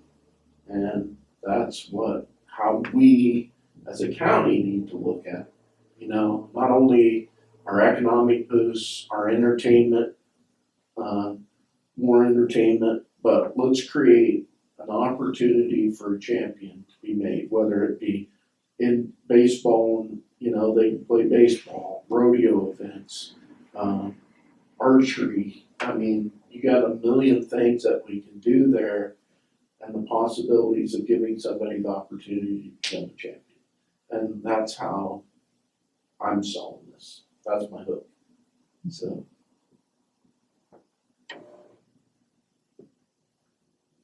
While we got you on here, Sharon, is there any other grants that you're working on with any other county?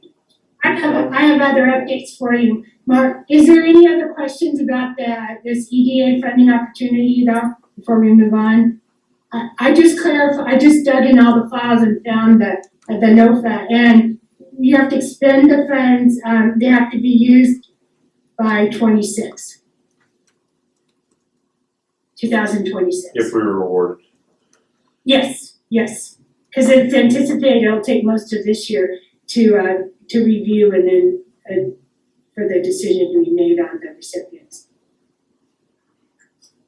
Okay, is there any other questions? I can't see your faces. No, we're good, thank you. Okay, all right, so just other grant updates. Just so you know, I worked with Silver Lake EMS about funding for the fire hall and their program through the Department of Homeland Security. And probably the most significant thing that I was able to help the local volunteers with was to figure out why they weren't funded in the last grant cycle. And the reason is that this funding opportunity has an electronic screening criteria at the first level. And unfortunately, the project scope, which is to purchase a 4-wheel drive ambulance, does not even get through the first level criteria, and won't probably for another, I think it's 4 years, that they have to have the age and the mileage on their current ambulance. So we did not apply for funding right now. That it was recommended by the funding source that they actually go for PPE, equipment, and then save the money they would spend on that, put it towards the capital for the ambulance. But the local volunteers elected not to pursue that option at this time. So it doesn't mean that it's a closed door for next year.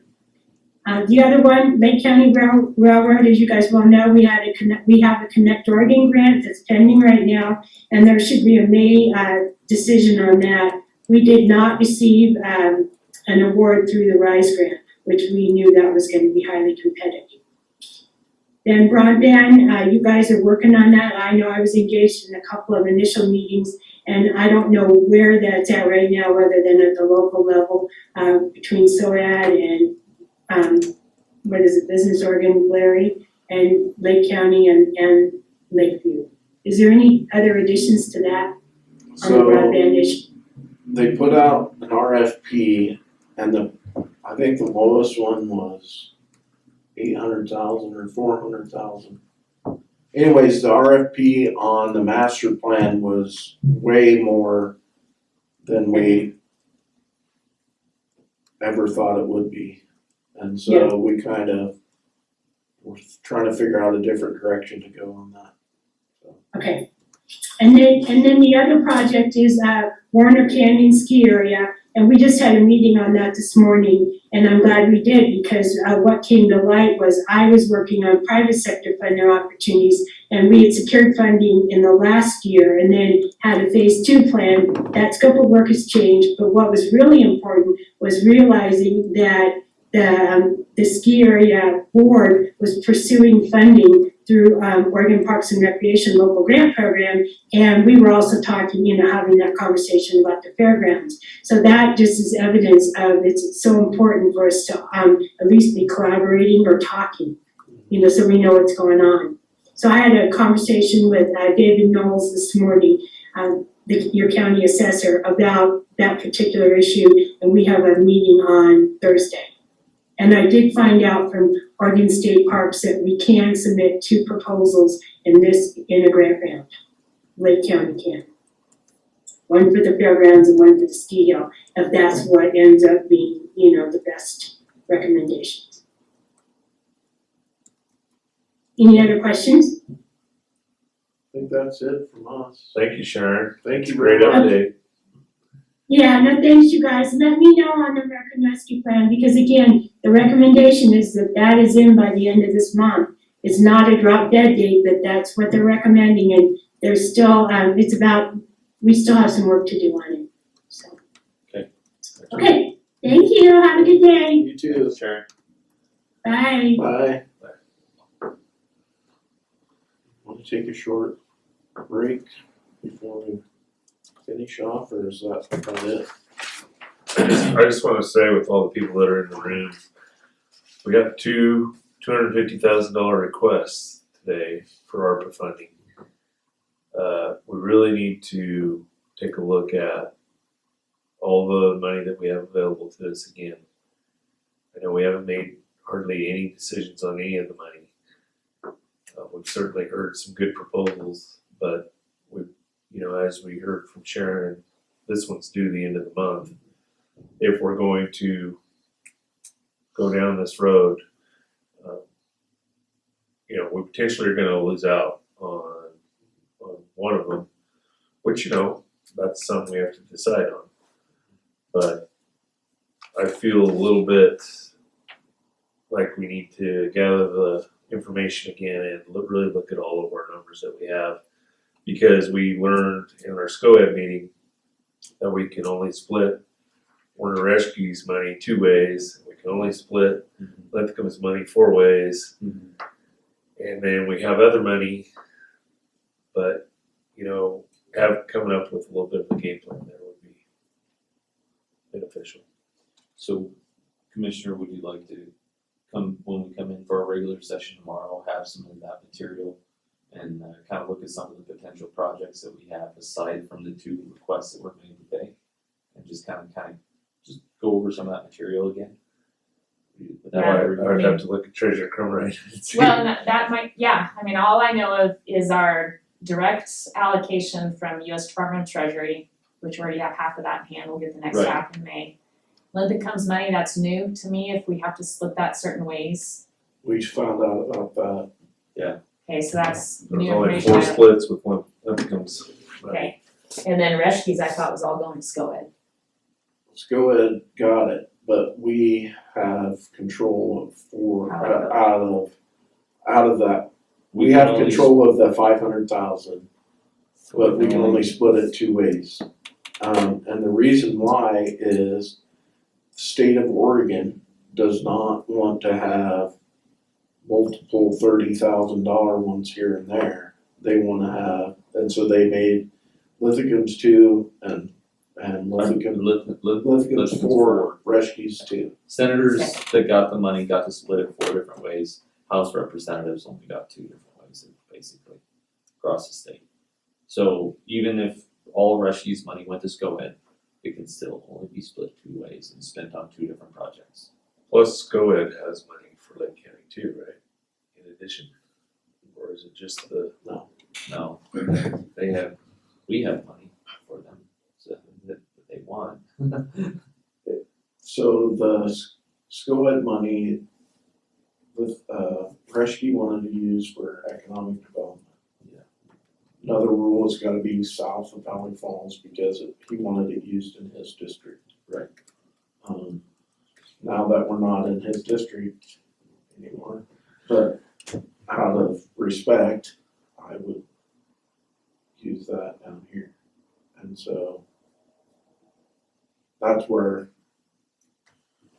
I wanted to take part of the real Fairgrounds funding, and We also got the North End Water Project. but we could use, I just look, I think we should just take a break and let's resume this conversation once we have a. Okay, good. You guys want more than 5 minutes? That's fine. So let's take a 5-minute as 11:18.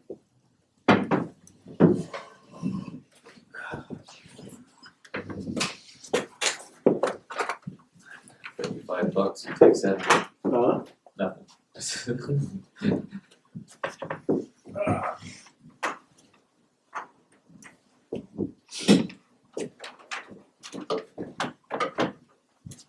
Finally warm in here. Last time I was in here,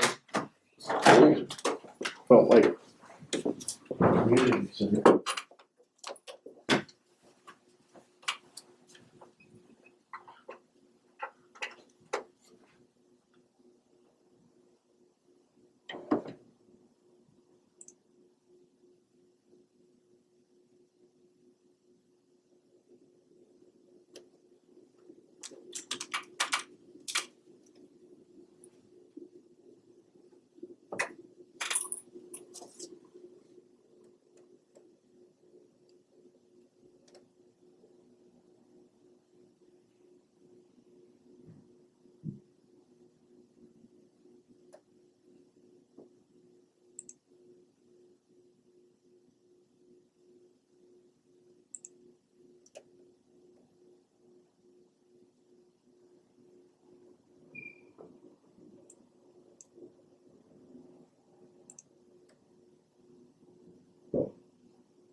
Hello, this is James. Oh, hey, how are you?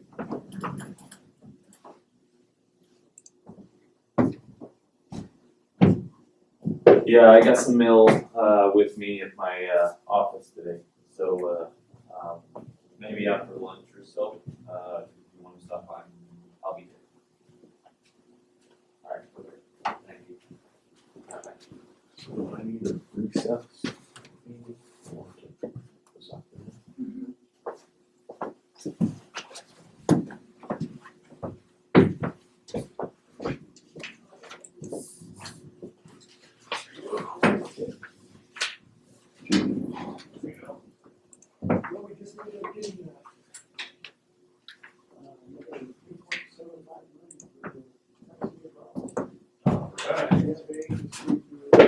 Wow. That'll get done, engineering starts at 23 and then 24.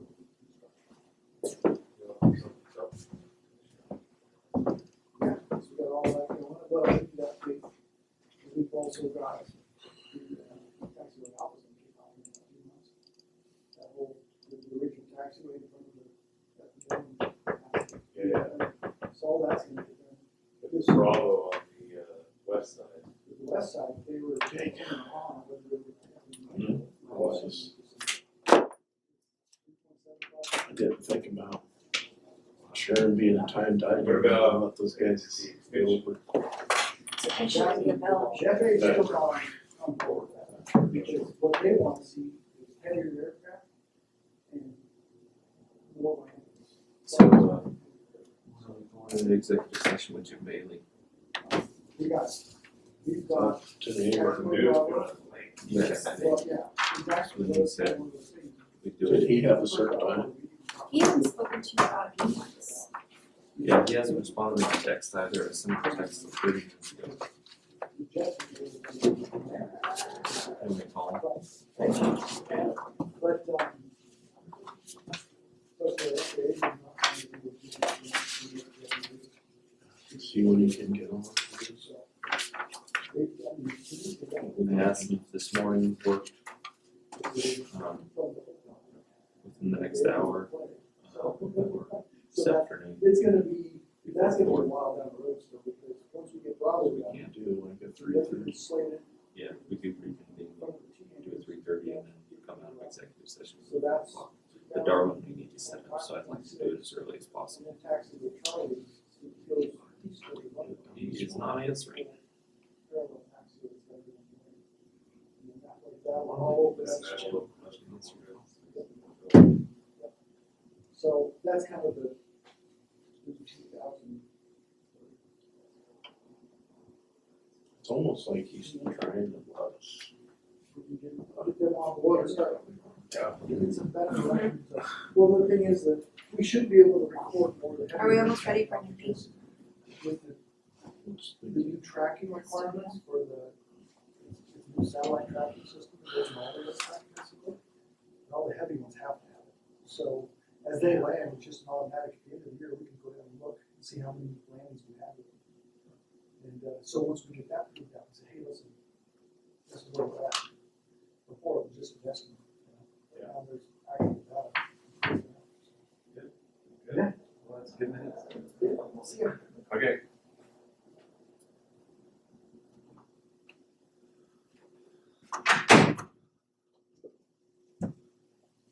Got money for taxiway B.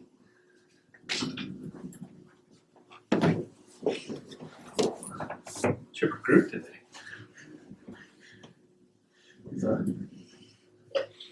He said we look very chipper. You can thought.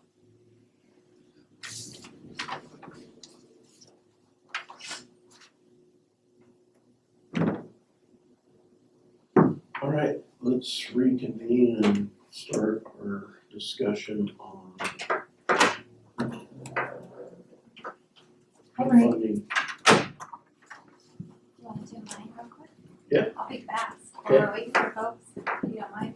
So I replaced one of our buses, as you guys know.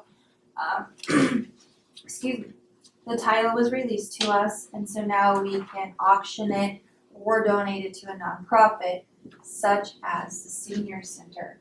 And they can continue to use it as a backup, and it meets the requirements to cross state lines and connect with the stage. So that would be a good one for that. I recommend selling it to them for $1. It's not worth much. I Kelly Blue Booked the chassis. It Blue Book's about $1,300 right now for just the chassis. So it's probably worth more than that.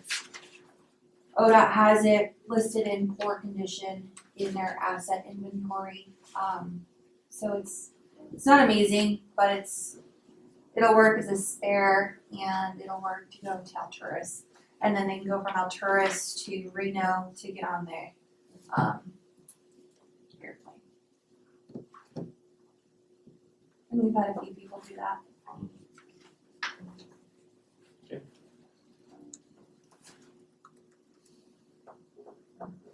I have no questions. Neither do I. I'm good. I think that's a good plan. Okay, going back to our financial discussions. So we need to set aside some money for our broadband, whatever that's gonna be. So we have a total of 1.25, right? No. Okay, let's just go through this. Linthicum, we have 750,000, right? Yes. It's 700,000. Is it 700? 700,000. 700,000 on this list, unless it got modified. Okay. From House Bill It's 700,000? 5006, 700,000. I thought it was 750. I did too, I thought it was. Maybe this got updated. It says 1.5 for Kirk County, 300,000 for Jackson County, 1.5 for Klamath County, and 700,000 for Lake County. Let's just go 700 for now.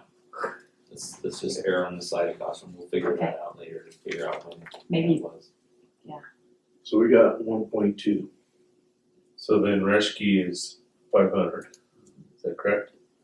And then we have 1.5 direct from the US Treasury. That's Wow. federal We money. actually have, all of this is federal money. Just flowing through the state. Yeah. For So some, we got 1.2 between, Reschke and Linthicum, and then we have 1.5 a little bit more than 1.5. We've already committed to small chunks out of the 1.5. We have $30,000 for the Christmas Valley Water District to buy some parts for the intersection up there. We did a small chunk of money using those funds for the HEPA filters. And then we committed $30,000 to the town. Was that gonna come out of that or the other side? For broadband, Okay, right? Mm-hmm. Now see, that's where I thought, instead of committing for broadband, was that SCOED could help us with that. Which they can, they have about 60,000 available. Or Lake County. Yes. That was divided between the county and the town. But I'll check on that. And that's not coming out, being that it's through SCOA, it's not coming out of any other 500,000 from Reschke, right? Okay, so we hasn't split that cookie yet. Okay. So it's 30,000 for that, and how much did we spend on Christmas Valley Water District? I thought that conversation was up to 30,000 for Up their to parts. 30,000, yeah, Uh-huh. okay, so, but we So didn't what- participate. What side are we, just to keep everything straight, where are we taking that 30,000? Are we taking it from our 1.5 Fed money? That was my understanding. Okay. So that leaves us 1.4 and 7. Mm-hmm. Because we don't have any restrictions on how we split the 1.5. No, not at all. As far as how many. Discretion. Right, Yeah, we can do as many projects and we just have to Or it's report on free. it. Yeah, it has to be It's very discretionary. ARPA eligible, but we're finding out that a lot more people are using the revenue loss, which opens up you can use it for any governmental purpose. And so that's really opening the doors for how it's. And we haven't pursued that. Not yet, no. So we plan to. Well, yeah, I need to sit down and really do that calculation and then look at the other reporting points to make sure we can show that it's still a loss. Cause I'm not sure that question's really been. Answer. So that 1.5, we have a little more discretion of what we can do with it than Senator and. Yeah, that's an interesting way that they're handling that. Because Reschke divvied it up already to 2 different entities. So they're saying the entities underneath them can only divvy it up twice. Yeah, so Klamath County can only divvy his up twice and we can only give it. So there's a total of 4. And it's because it's this, who told us that? That was still, Denise. Yeah, go ahead and told us. and they were, well, actually, it may have been, no, it wasn't Denise, it was Derek. Yeah, maybe it was Derek. I think there needs to be some more. It just seems interesting. They, Denise and Derek, and they had gotten through this big conversation with Larry Hull's gang and everything, that they had gone through this, and that's Seemed what they were pretty getting. official to me. Okay. Yeah, Okay. I mean, it was, I feel like Klamath County would have, you know, really, like, beat that drum. Yeah. And beat that horse till it was dead, but I mean, and that's what they were coming up with. How much did we spend on HEPA filters? I wanna say it was not quite, it's around 14,000. Again, like that was also out of the 1.5. Cause it's money, we have that money in hand. Mm-hmm. We had the first half, got it last May, we'll get the second half this May. We have those dollars in our, So are we gonna get another 1.5 this May? no, we'll get another 750,000. Okay, so Make we it have, 1.5. so we have 750 on hand. Minus 30,000 to CV Which I haven't billed us on that yet. and 14,000 for HEPA filters. They were having trouble even finding parts. Okay, and then where did the 30,000 to town of Lakeview that we've That was committed that? broadband. So, but Denise told me from SCOED, told me after that SCOED has $60,000 available for the Lake County and the town of Lakeview for broadband. So I'm gonna check with her to see what those We're hoping regulations. that SCOED uses their money. SCOED uses their So money. we can use that money instead of any of this money, is what my thoughts are. And is there Owens money available? Pardon me? Is there Owens money available for the fairgrounds? Well, Did that- what you can think, Rep Owens. He didn't give us any, did he? No, he I thought he did. well, for the he- fairgrounds. we got the RFPA, but yeah, Oh, okay. $500,000. And people need to know that money did show up, Mhm. and that's been split between Warner Valley and and yeah, High Desert. So they're each using 250,000. They're actively spending that money. Now, Representative Breeze Iverson got us 500,000. You wanna update us on that, Ann? Yeah, so the state is allowing all of those projects to be funded under the revenue loss. So they don't have to prove that they're using it to respond to the public health emergency from COVID. So they can purchase fire equipment, communication equipment as needed under the revenue loss provision from the state. And remember, the Breeze Iverson 500 was to go to the fire departments, volunteer fire departments. So we have 7 of them yeah. in Lake County, and they would be split. Lake County Fire Chief Keith Little is working on that, So coming up with a plan for all 7. That's outside of the money we're talking about. to make this fair, since Reschke wanted his money used down here, we should use hers, Representative Iverson's up there, north of Valley Falls. Well, you gotta remember, that's 7 fire districts in Lake County. If you just use it up north, then that gives the south end nothing for their fire departments. So that's just fire department money. It'll get split, 500,000 will get split 7 ways. I think we use some Limpicon money up north. the 700. Some of it For North End project. the North Lake project, or the North End, North Lake. North Lake, sorry, North Lake. North End water project probably is gonna fall within the 1.5 that we got direct. We currently have 750, we'll get another 750. I think that's why I haven't taken a lot of time to look at the revenue loss, because water and broadband are automatic. So if we're gonna spend it on water projects, there's no sense doing the revenue loss calculation, because that's a direct funding opportunity anyway. Okay, so let's, just for our purposes, so we want money for broadband. And they want money for the North Lake water.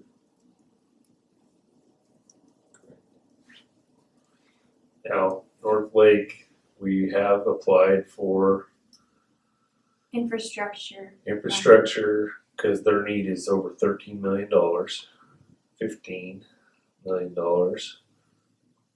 And we can put 200, let's just say 200 to 300,000 from Linthicum to North Lake. And maybe that will help. But when you got a $15 million need, it'd just be good to hear from them what that 200 to 300 will go towards. One of the things, one of the things that is really hurting them and their ability to go out for additional money is because as of right now, they have 2 different loans that they are in the process of basically paying off. I'm kind of actually curious, and this just kind of came to me, what the full sum of their loans currently are left to be paid off. And whether or not there would be anything prohibiting us from just taking care of that debt so that they could use their income that they have from service fees and everything else put it entirely towards infrastructure on their own hand. That way they can buy parts and everything else, but they have the full use of their capital income put towards that, and they don't have to worry about paying this loan off annually every year. Just a thought. I don't know if that would be possible. Then that makes it easier for us because we have a fixed sum that we can actually work with. I think that number's bigger than the money we have. But I hear your point. Well, maybe we could go and pay off some of it then, I like that. Okay, so we got broadband, North Lake water project, and then we have the North Lakeview water project. Yes. We will be pursuing funding for that as well. We're going to be shortly giving that project to Representative Owens. And he will take it with him in the short session in the event that dollars become available or become known. He's got a shovel-ready project. And he will say, hey, I've got one of my 5 counties has a water project ready to go, shovel-ready. I just need the money. He's ready to pounce on that for us. But that's an unknown at this time.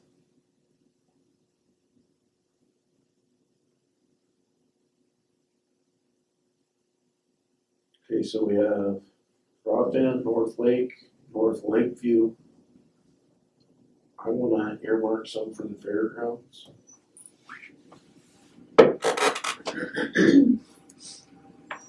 Did you guys have any other projects that you guys were?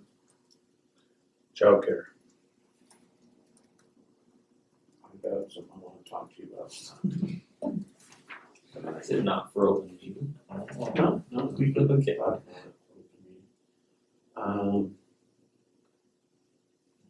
We also heard from KCC. Okay, yeah, KCC's got a request then. What do you guys got any ideas, anything else that you might wanna put on there?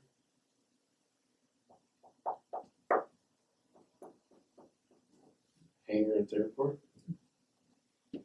Do About 4 landfill equipment. We are talking New tip and with shed. their life and they're pretty interested. Okay. But they might build their own. We'll see what happens there. Is that an eligible use? Well, it's just talks. Okay. Melanie, I figured you'd come up with a request. I have all kinds of them. I don't know. Now's your time. My heart's on the fairgrounds, so give my vote. I want an indoor building really bad. I just heard the Alice Ranch is gonna be $100,000 contributor.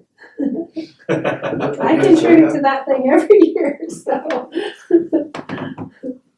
But it seems odd to me that we can't $10 payments. get people to come up with so many things to put a building there. Okay, so with what we have right now, can we, what do you think we can earmark for broadband? I don't think we earmark anything more than we ask COED to cover. And nothing comes out of Lake County, it all comes out of SCOED. Right. So, but the thing is that, let's just say Plan B, let's say that doesn't amount to anything. And we spend all this money, we don't have any matches for a broadband grant of any kind. Or to pay,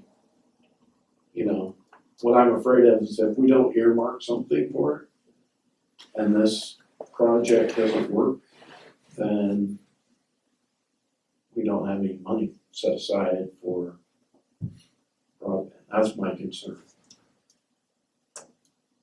There should be more infrastructure money allocated in the near future too for broadband projects. Well, we hear that that's coming, Mhm. that there's a lot of money.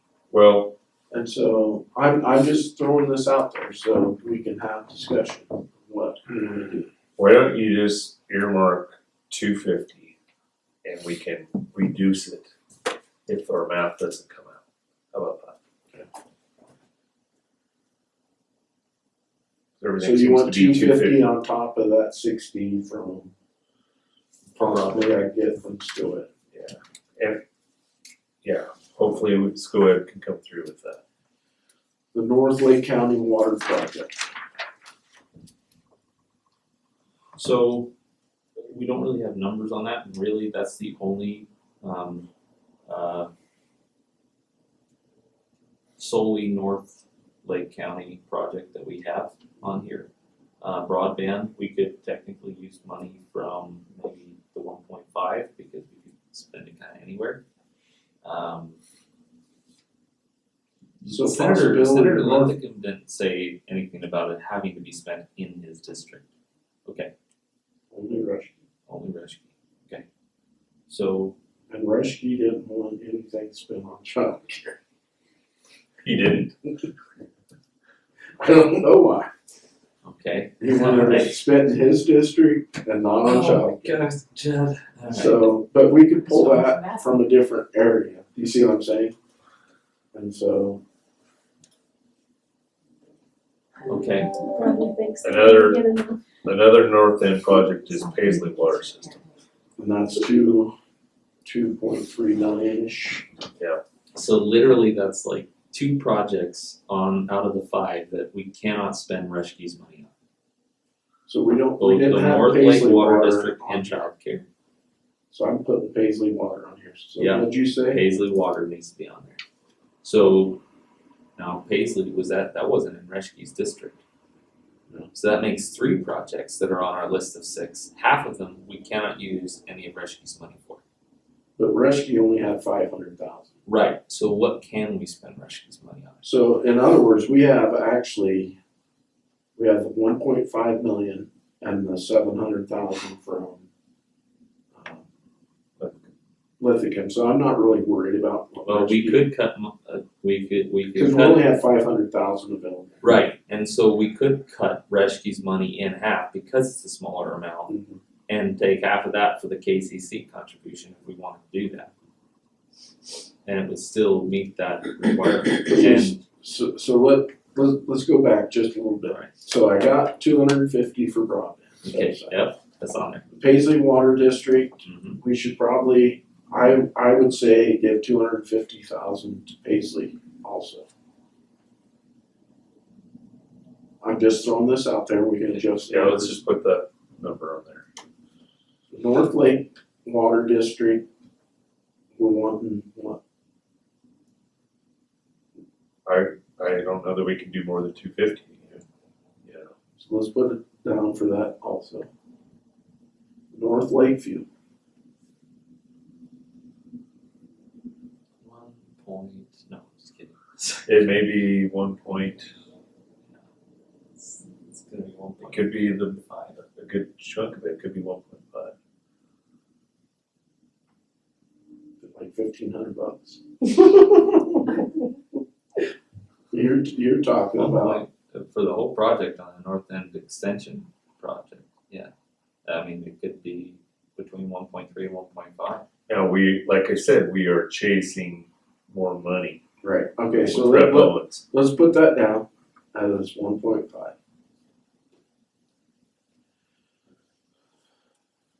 The fairgrounds, I started out at 250. That's like basement. I'm sure Redsky, the way he is, he wouldn't complain about all that money being used for the fairgrounds. So you put 250 for that too? So let's just put that as a basement on that. Of course, I'd like to get more. On the childcare, this is my idea. You know, we had that talk, and I haven't talked to my clerk yet. We had that talk downstairs about, you know, they need 160 to 180 for maintenance to get the, It's kicked off, yeah. yeah, the ADA stuff fixed. So my thought would be, let's pay for that building to be ADA approved, have everything taken care of. But I wanna put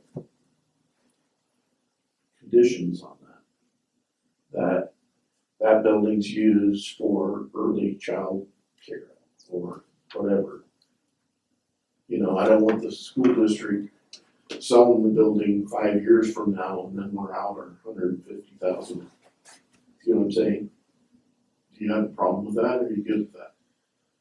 The only technicality is, if I think the school district in their contract, because they bought it from the town, that if it doesn't work out within 2 years, The town already gets money. the town gets it back. Now, we'd have to find out those details. But that's Okay. my understanding. So let's do 180 there, just because that pays for the ADA. And then KCC was 250.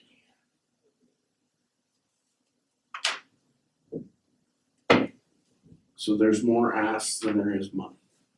And we talked 250 for Paisley. Yeah.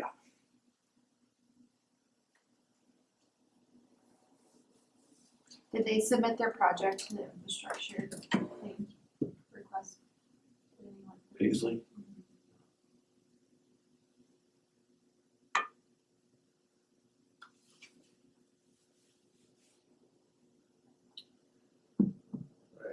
So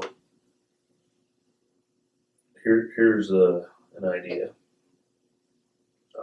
Since we're talking out loud, are there any other projects, I guess, should we? Essential pay. Okay, so I was wondering when it was gonna come up. looking at Lincoln's 700. If Paisley were to get 250, North Lake get 250, there's 500. We're talking the North Lake Water District, Christmas Valley. Yes, Christmas Valley Water District. let's just call it that so that we're not confusing.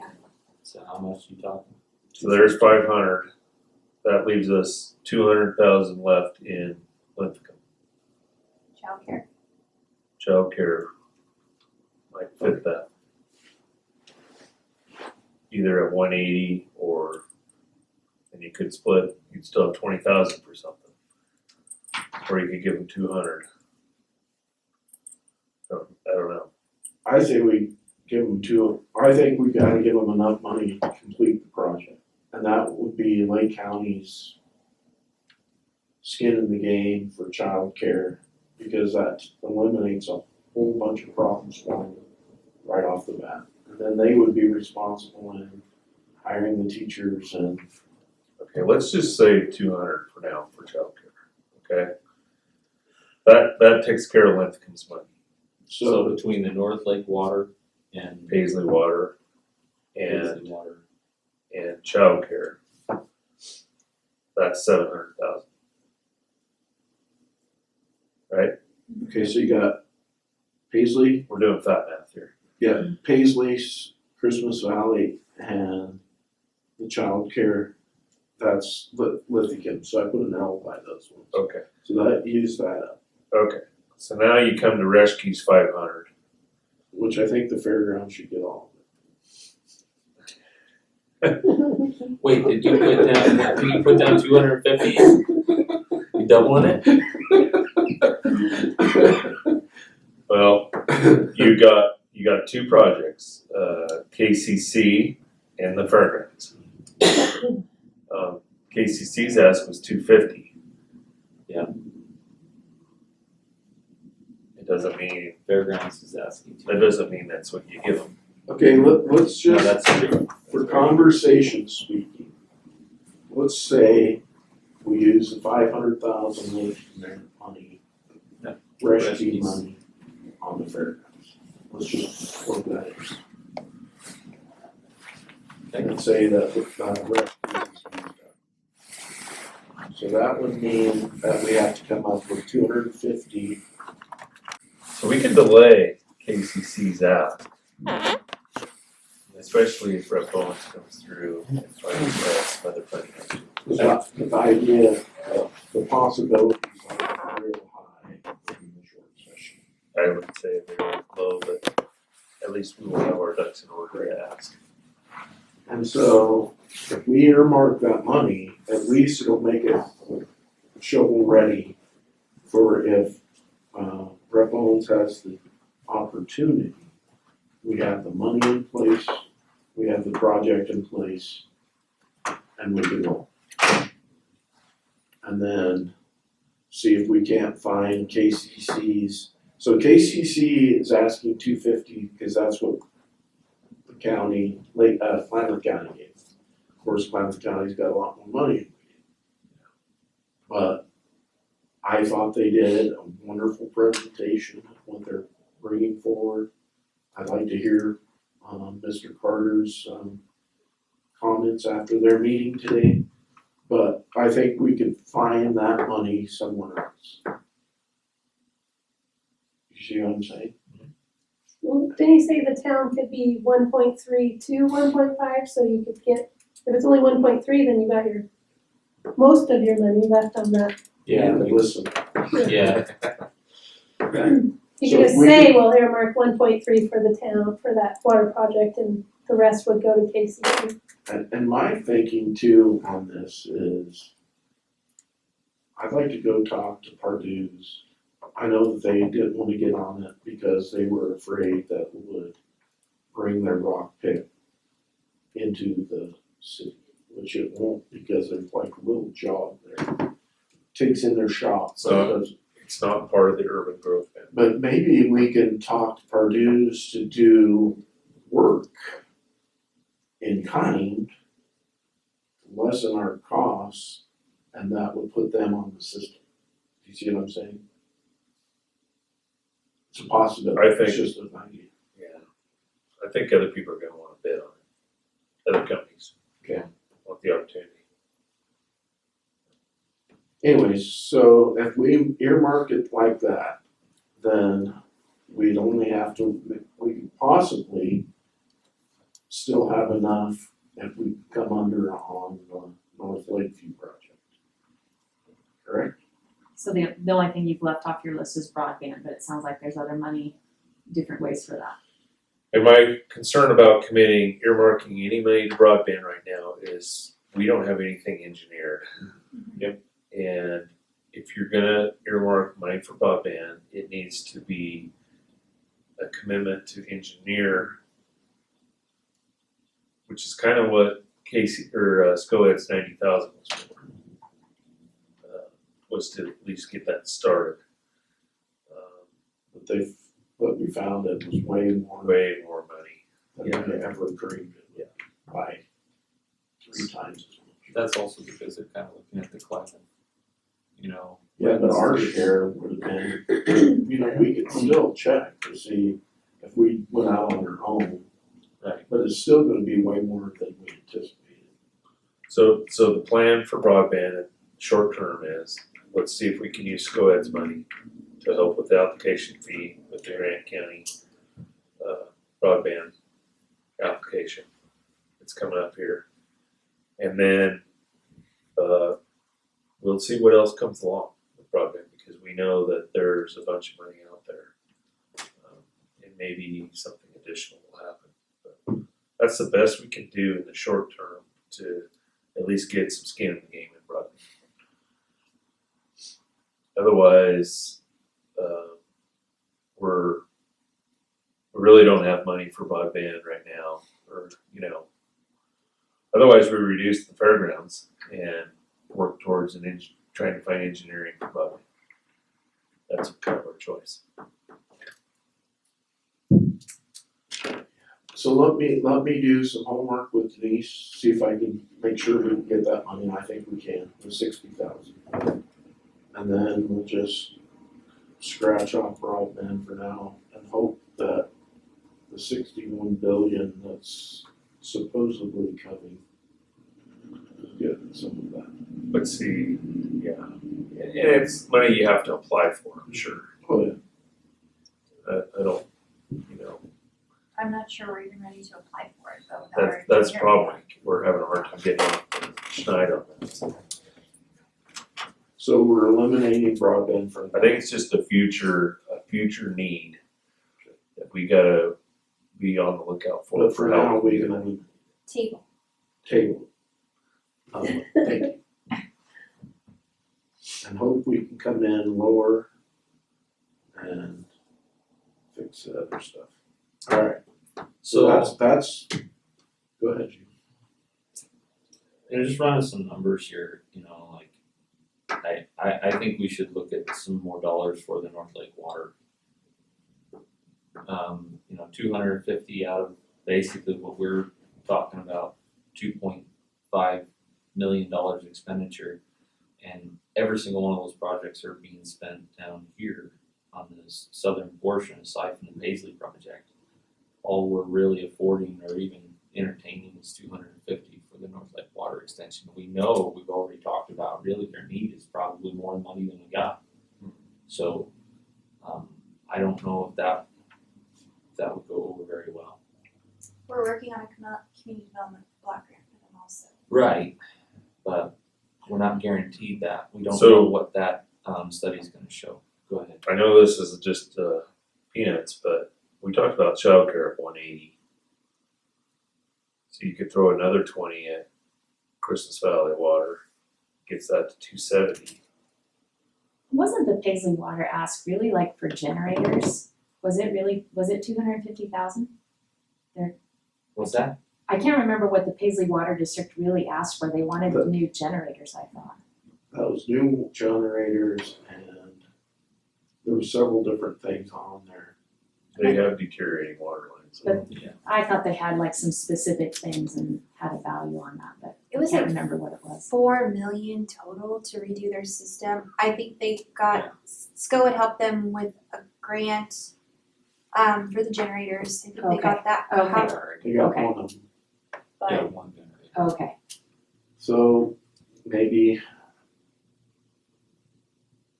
what we could do is give the city of Paisley 100 and move the rest to, Another 150 to CV. So that would go from 270 to 320. 320 for CV, 150 for Paisley, 180 for childcare.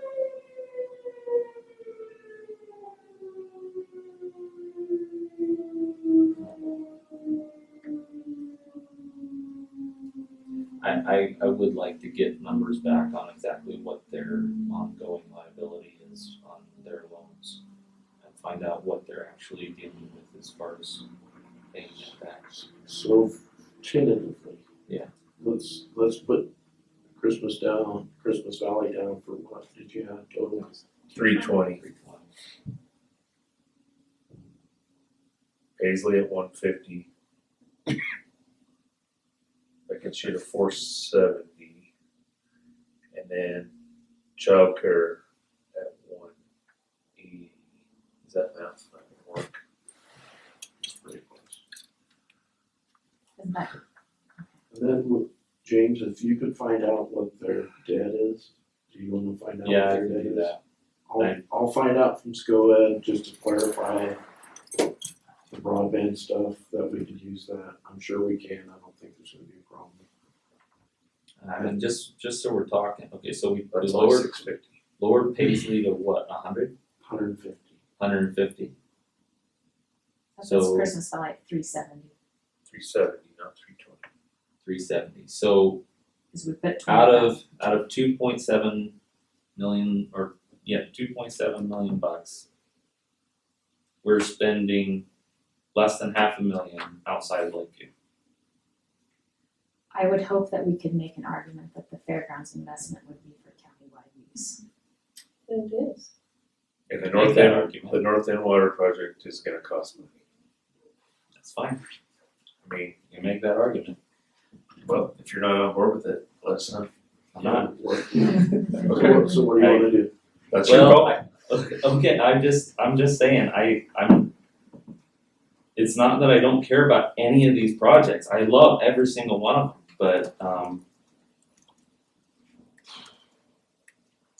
I just don't think folks on the north end, you know, I mean, we know, we've said in this meeting that we know that the need in Christmas Valley is significant. We've talked about the water district, just that district alone, and their need being very critical. You know, I mean, and Paisley has a lot of those needs that I mean, it's just that we can't even make it to 500,000 between Paisley and Christmas Valley. And we're talking about a significant investment, you know, I mean, we named 500 grand for the fairgrounds like that, we named, you know, we're still talking about funding Kcc, and I've got my reservations about giving them any. So. Yeah, but we didn't earmark anything for KCC right now. Oh, it's earmarked here.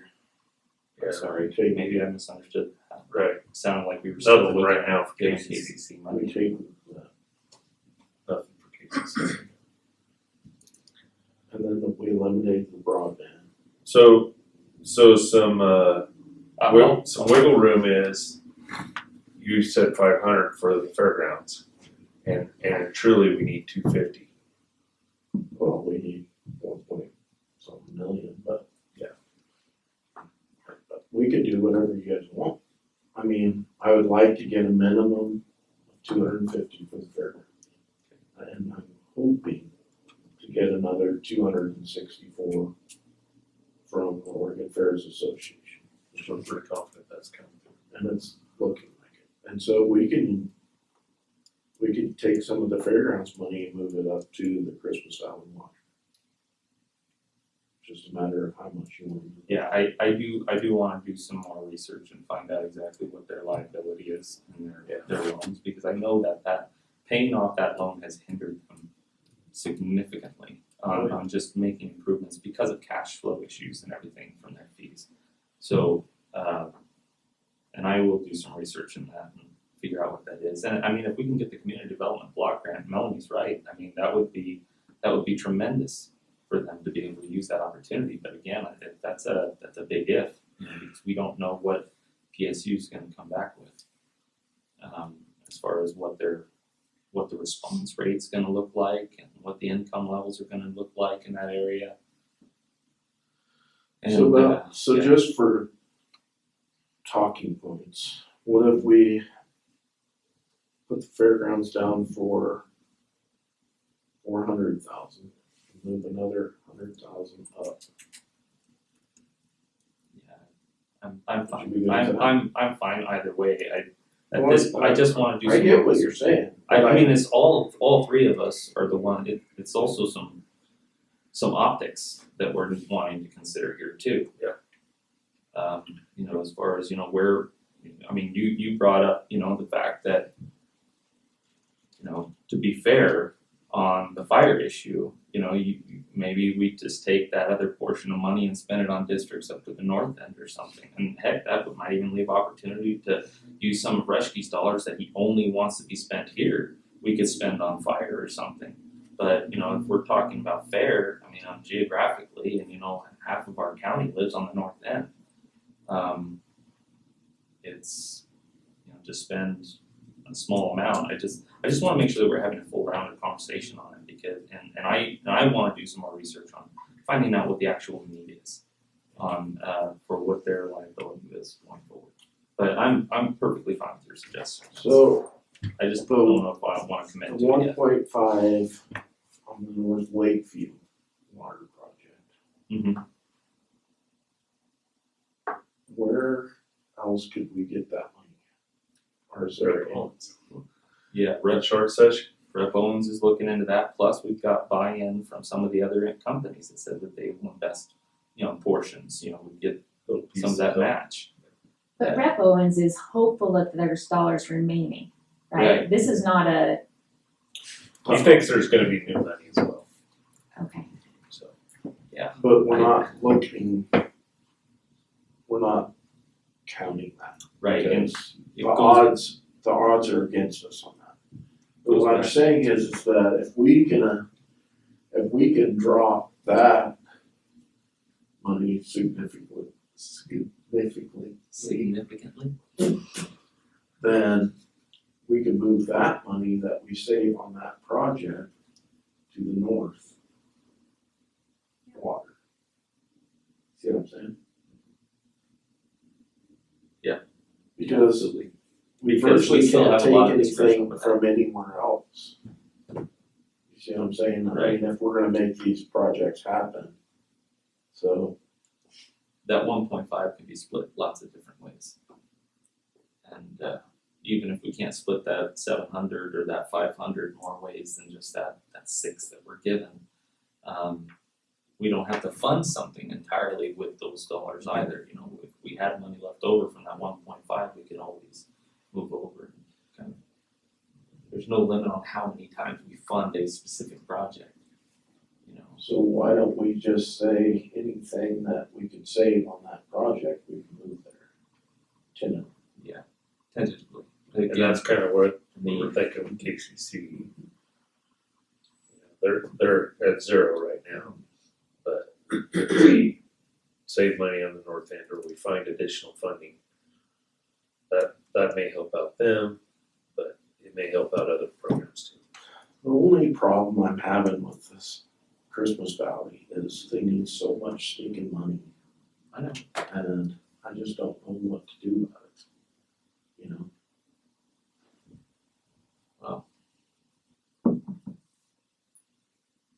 I mean, because they need 15 million bucks to do it right, right? So let's find out what they owe, what their loan is, you know? Yeah. And See what we can do. I can't remember what it is, but it's Yeah, a lot. They're maxed out. Yeah. Can't go for another one. Well, they couldn't, not because they couldn't go for another loan because there's no one will give them a loan, it's just that. They only have so much income. Right, it's based on their income levels. And if you can reduce someone's liability sometimes on those loan payments, I mean, sometimes that's like. Worth more money than what you put in. Correct. And then it allows them some freedom to kind of work out some of their own problems and. I'm thinking it's like what their loans like Bills they 1.5 million or something. How much? 1.5 million. Yeah, it could be. I think it is like possibly over 1 million that they have in loans. That would make it. But I don't know how much they've already paid off, because that one they went for some years ago. And They just took out a new one 2 months yeah, ago. they got another one just recently. And how much was that for, do you remember? So I'm going Again, we don't have to pay off the whole thing, but if we wanna make a contribution, those kind of things help. So, just thoughts. We definitely want to earmark that for them too, that it has to be applied to their loan or, right? Or would you just give them one? You could fund a specific project in the same way that we said that we paid for up to 30,000 for that one issue that they were having. I'd like to hear from Paisley too, you know, we're kinda, We haven't heard from them for a while, yeah, and so maybe they don't need that. that's right. I mean, maybe it can go to CV. But I think they do need it. But we'd like to hear more exactly what their need is again. Yeah. Our next regular session's in Christmas Valley, or in Paisley. Paisley. Maybe we could invite Erica down there and we could talk about Great. this. Yeah, that'd be good. Nice little halfway point. Have more discussion. Now, in the SCOED meeting, you know, they had a big emphasis there, spend your money from the state first versus spending the Fed money. You're telling me it's all Fed money. The state just they have quicker reporting timelines. You know, where our direct money from the treasury, we have until 25 to spend. The state might be imposing some sooner deadlines for their reporting end. Yeah, That's why I think it's more important to spend Reschke and Lithgow's money first, right? Yeah. correct. Because even if it's all fed, once it went through all that legislature stuff, there was a lot more strings attached to it, so. And to be honest, Reschke and Linthicum's money, because they're using the revenue loss, is pretty open-ended. You can go whatever you want. Our money, it's nice if we can earmark it for water projects, that's slam dunk. Right. Yeah. So North Lake Water, Paisley, and the North End Water Extension are all things that, you know, we're kind of waiting on a little bit, along with broadband to a certain degree. So priority wise, you know, time wise, you know, childcare, that's still on there, and fairgrounds. So, you know, could we make an allocation out of that right now? And I think that actually goes back to a suggestion, or, you know, kind of really commit to that right now, because The only problem with that is that if you're wanting to move money to Christmas Valley, it's gonna have to come out of the fairgrounds one. And Oh. so, why is that? because that's where our money, Oh, our surplus is, you see what I'm saying? Where we have room to wiggle, Or reduce Paisley. either reduce Paisley or the fairgrounds, that's our only options. And you're taking, wait, so where are you taking the fairgrounds money out of? Whose money? Reschke. Reschke's? I just took all of Reschke's because he's designated it for South Lake County, because that was his district. And he didn't want childcare. And he didn't want that. Yeah. Those were his two asks, non-childcare and spend in his district, which would be South Valley Falls.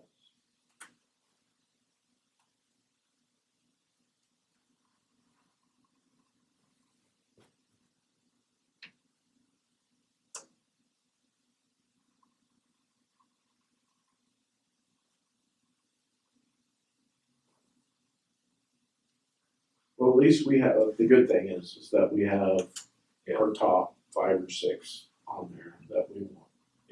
Yeah, I think that there's still room for gathering information and making final decisions, not like we have to make a decision That's exactly right. today, We but don't at least to we have make a path. decision today. But But now you have a priority and you know that you've kind of have your money allocated.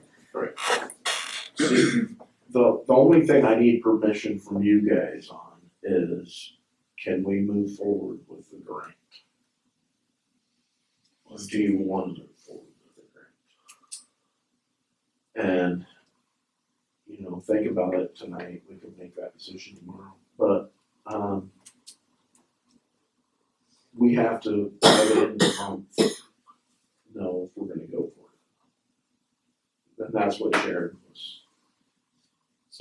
So anything over, getting back to my point here, anything over 250,000 is just helping a loan that we would have to take out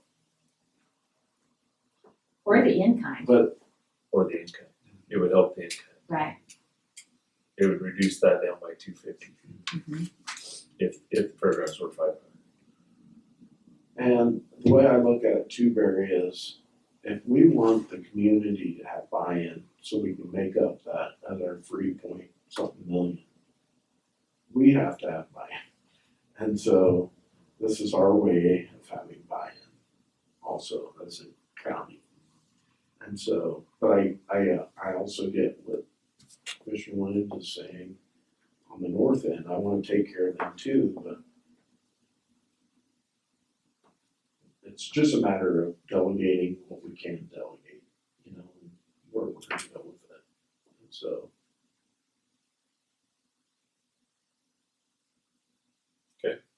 Let's find out let's find out some more stuff, like Christmas Valley and Paisley. And we'll talk more tomorrow, for sure. at least we got those down of our main ones that we want to finance or help. And that was way further than we've been before. So let's continue on with the meeting.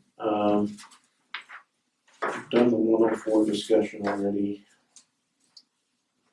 Coyote control was, I just wanted to help supplement ranchers to do predator control by air. Speaking with my brother and Where are we at? on the back of your work session. Speaking with my brother and Scott Warner, I think that they have most of it taken care of by having ranchers donate to do flyovers, get predator control taken care of. Well, something I do wanna bring to mind, if we have more, that we don't have a county trapper anymore, and we haven't had for a while. What's happening is that not only are these mainly coyotes causing trouble with our ranchers, but our deer herd, our antelope, they're terrible on killing fawns. And also I wanna think about too is something for the grasshoppers that on the north end. I know that there's a bill coming out where they're supposed to help pay for that.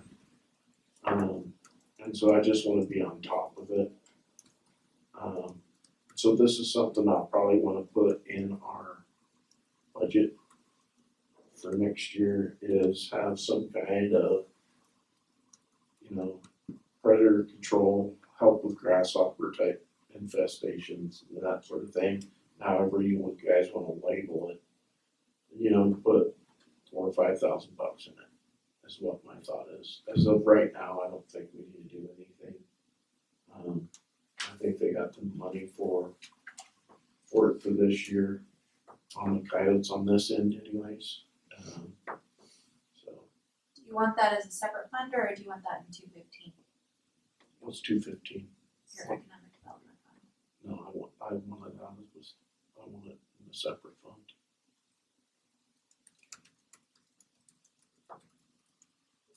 But like What kind of money are we talking about, Commissioner? $4,000 or $5,000 a year for predator control, grasshoppers, you know. So be able to use at our discretion on, just to help. It's Jim Bailey. Hey, Jim. Good afternoon, Commissioner. Hey. We're just finishing up on a few, on the last item, and then, we'll be ready. Okay. So do you wanna move into the custodial position or wait until after executive? Can we knock that out real quick? Yeah, let's get the custodial position. Okay. So what do you guys wanna do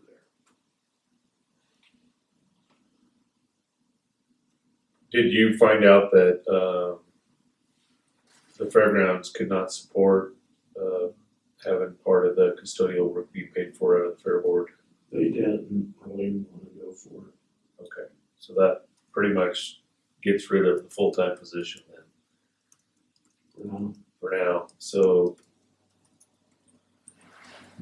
I would be in favor of supporting, the current hour system, but raising the, dollars per hour from its current to somewhere in the neighborhood of $19 to $20 an hour.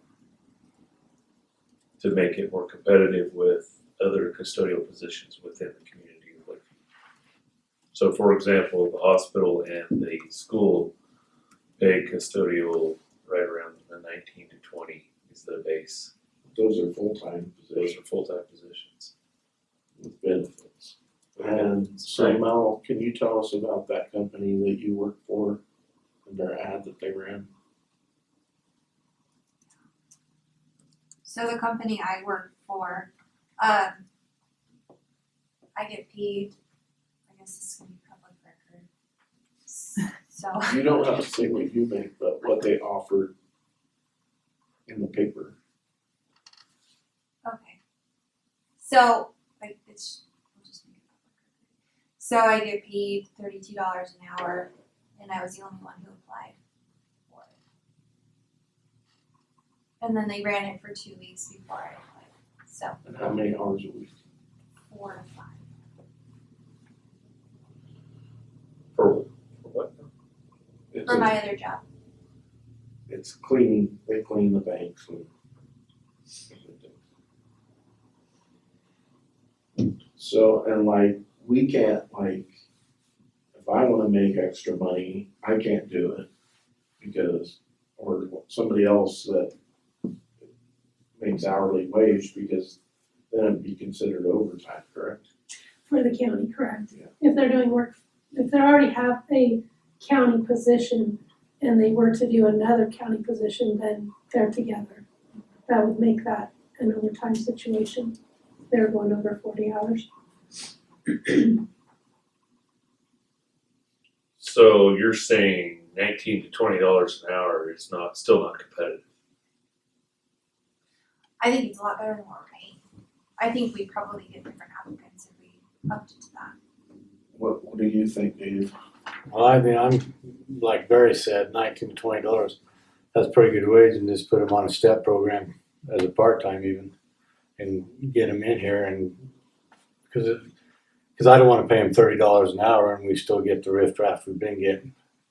So I think you start them out, put them on a step program, and as they get better, increase their wages, just like we do with every other employee.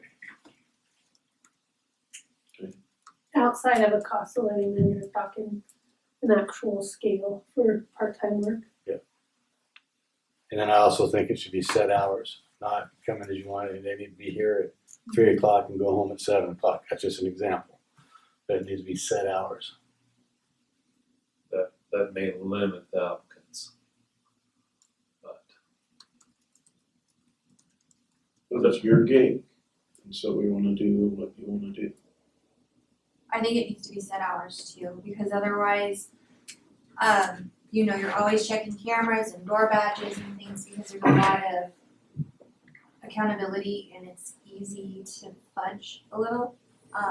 And so it takes a lot of resources and time just to monitor their hours otherwise. So I'd like a set schedule so it's easier to make sure. And that's the way it's always been. We had set hours. We kind of loosened that up after Sharon left. It was always, she come in at 5:30, she went home at 9 o'clock every day. So we knew where she was, we could check on her, and it worked a lot better than, well, you can come in and work an hour in the morning and then work 2 hours whenever, and they're all over the place. It just makes it too hard to manage to it. But the set hours could be in the morning or the evening, right? Yeah. Yes, it could be, but my opinion on the morning hours is, I'll come by here at 11 o'clock at night and all the lights are still on because the janitor wasn't here to shut it off. So this place is all lit up all night long, all hours of the night. And the janitor before always, when everybody went home and they cleaned the room, she'd shut the lights off, and it was just more efficient.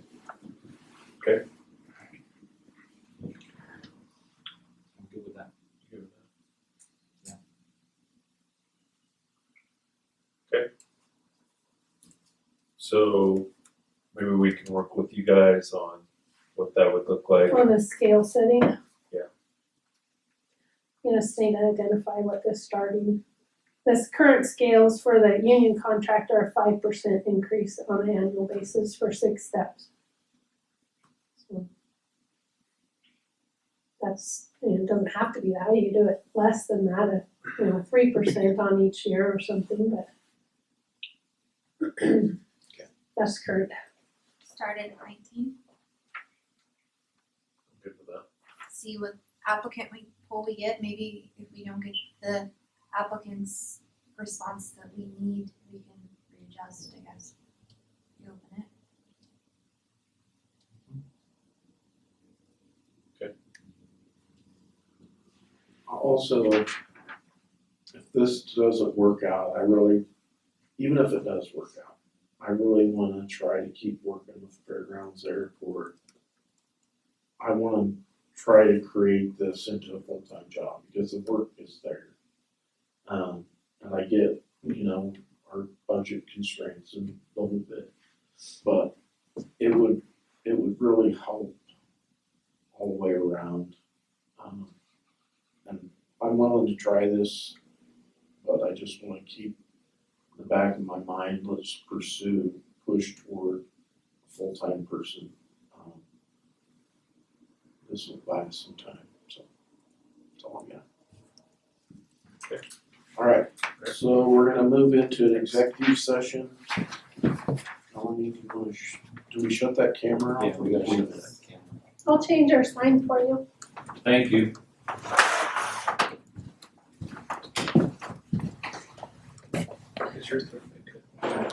Hey, Mark, do you want to state what we're going into executive session under? 192.660. Consult the attorney regarding litigation. It's 2H, I think. H2? No, it's 2H. 2H, excuse me, sorry. No worries. You had me scrambling, look at what that was.